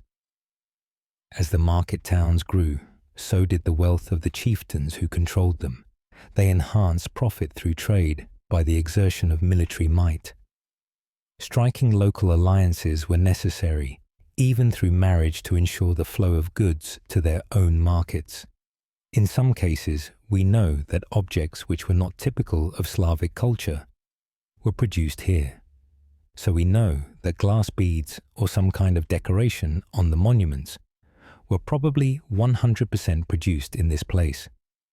Volin is believed to have been the base of the so-called Jomsborg Vikings and was one of the richest towns in the Scandinavian sphere of interest. Although firmly in the Slavonic ethnic area, we must think about this as whole. The written sources say that Wyburg was a huge city on the South Baltic coastline, and they tell us about events in this place at that time. So when we discover archaeologically this kind of big city dating back to medieval times, and we find lots of artifacts for trade and export and crafts and so forth, we have no doubts that this is that place. This runestone that stands on Åland commemorates the greatest battle of the Joms Vikings, when their commander attempted to win the throne of Sweden on the plain of Uppsala. It invokes Odin and his daughter. A rare mention of pagan gods on a runestone, according to the ancient sagas written down centuries after the events by Icelandic scribes. The Jams Vikings were mercenaries who often fought as allies of the Danish king Harald Bluetooth. Some may well have also been of Slavic origin. Fighting for a king for plunder and for money was an honourable activity, and for hundreds of Viking men, fortunes were to be made and lost in the plains of Poland and Russia. Their political influence on Slavic tribes, however, is the subject of heated debate. We have two periods in which Scandinavians come to Polish territories. In the late 9th century and early 10th, they were settlers, people who live in houses as part of a local community, and here we find equipment, which is typical for people who do not take part in wars. They haven't got swords, but if we talk about the second part of the 10th century and beginning of the 11th, when the Vikings moved and developed as a group, we do find swords in graves, although Moravian influences in building the Polish state were also strong. King Mescowin of Poland married his daughter to the Danish king Zane Forkbeard to ensure that the Scandinavians continued to exert their power in this area, possibly to counter the spread of the Germanic Empire eastwards through his marriage to the Polish princess Sven Fork. Beard's empire stretched from Poland to the British Isles, and the taxes he could raise from trade along the whole Baltic coastline turned him into the most powerful Viking king. However, he was not the only Viking monarch whose fortune was tied to the east. Olaf Trason worked as a mercenary for Vladimir before leaving Russia for the north, where he eventually married an Irish queen and became the first Christian king of Norway, and died fighting his Danish rival in the year 1000. But the greatest Viking of them all was the commander of the Imperial Varangian Guard, Harald Hardrada. He made a fortune as a mercenary, but never forgot his descent from the Norwegian royal line as commander of the Varangian Guard. Harald Hardrada played a key role in the politics of the great empire and learned how to rule as a Christian king from the most powerful emperors of the time in 1040. He left the imperial court for the north and travelled the rivers of Russia back to his homeland in Norway, conquering the throne there before attacking England. It was the year 1066, and the sun was setting on the Viking era. The valiant Viking won the first battle against the Saxon king, here at Ford near York, but died a heroic death in the Battle of Stamford Bridge, now a quiet Yorkshire village famous only for the last victory of the Anglo-Saxons, or during the Scandinavian transition to the Middle Ages, at the end of the Viking Age. We also see that the ship becomes a measure for various things there, are examples of tax systems based on land being divided into ships' crews. It sort of becomes a metaphor for society. Harald left behind him hundreds of Scandinavian Varangians who still spoke and wrote in the Nordic language. The palace at Constantinople overlooked the straits between Europe and Asia, and so occupied perhaps the most strategic place in the ancient world. Close by the great church of Justinian, the Hagia Sophia was the largest church in the Christian world. Inside, in one of the top galleries, a Varangian guardsman left his mark in runic. Writing his name, Hallen is clearly visible. But the Hagia Sophia is not the only popular tourist spot today, where one can find runic inscriptions where they are least expected. Here at the Arale in Venice stand two famous lion statues which once gathered the harbour in Peruse, the port of Athens. The carvings tell of Horsey, a good warrior cut down in battle. After winning much gold, this runestone is in the churchyard in Tumbo, Sweden. It commemorates a Scandinavian warrior who died in the service of the emperor. The Greece runestones are the most common among these commemorative monuments in Sweden. Ingmar, the far-travelled, was the most famous freebooting Viking of the East. He served at the court of Yaroslav, and then as a mercenary for the Byzantine Empire, winning a famous battle at Sasti in Georgia that the Vikings called Surland, the land of the Sarens. Only one of the many ships that sailed with him from Sweden returned, and 26 runestones commemorate men who died in the expedition. Tala had this stone raised in memory of her son, Harald Ingvar's brother. They travelled valiantly far for gold, and in the east gave food to the eagle, and died in the south in Kani. Harald was Ingvar's brother, and left from Sweden to make his fortune. He found his death. Instead, at the end of the 11th century, the Scandinavian states became Christian trade, became more peaceful. The empty space of Europe filled up with new states and opportunities for pillage but disappeared. The last great tragic massacre of the Varangian god at Manukar by the Turks marked the beginning of the end of the Byzantine Empire.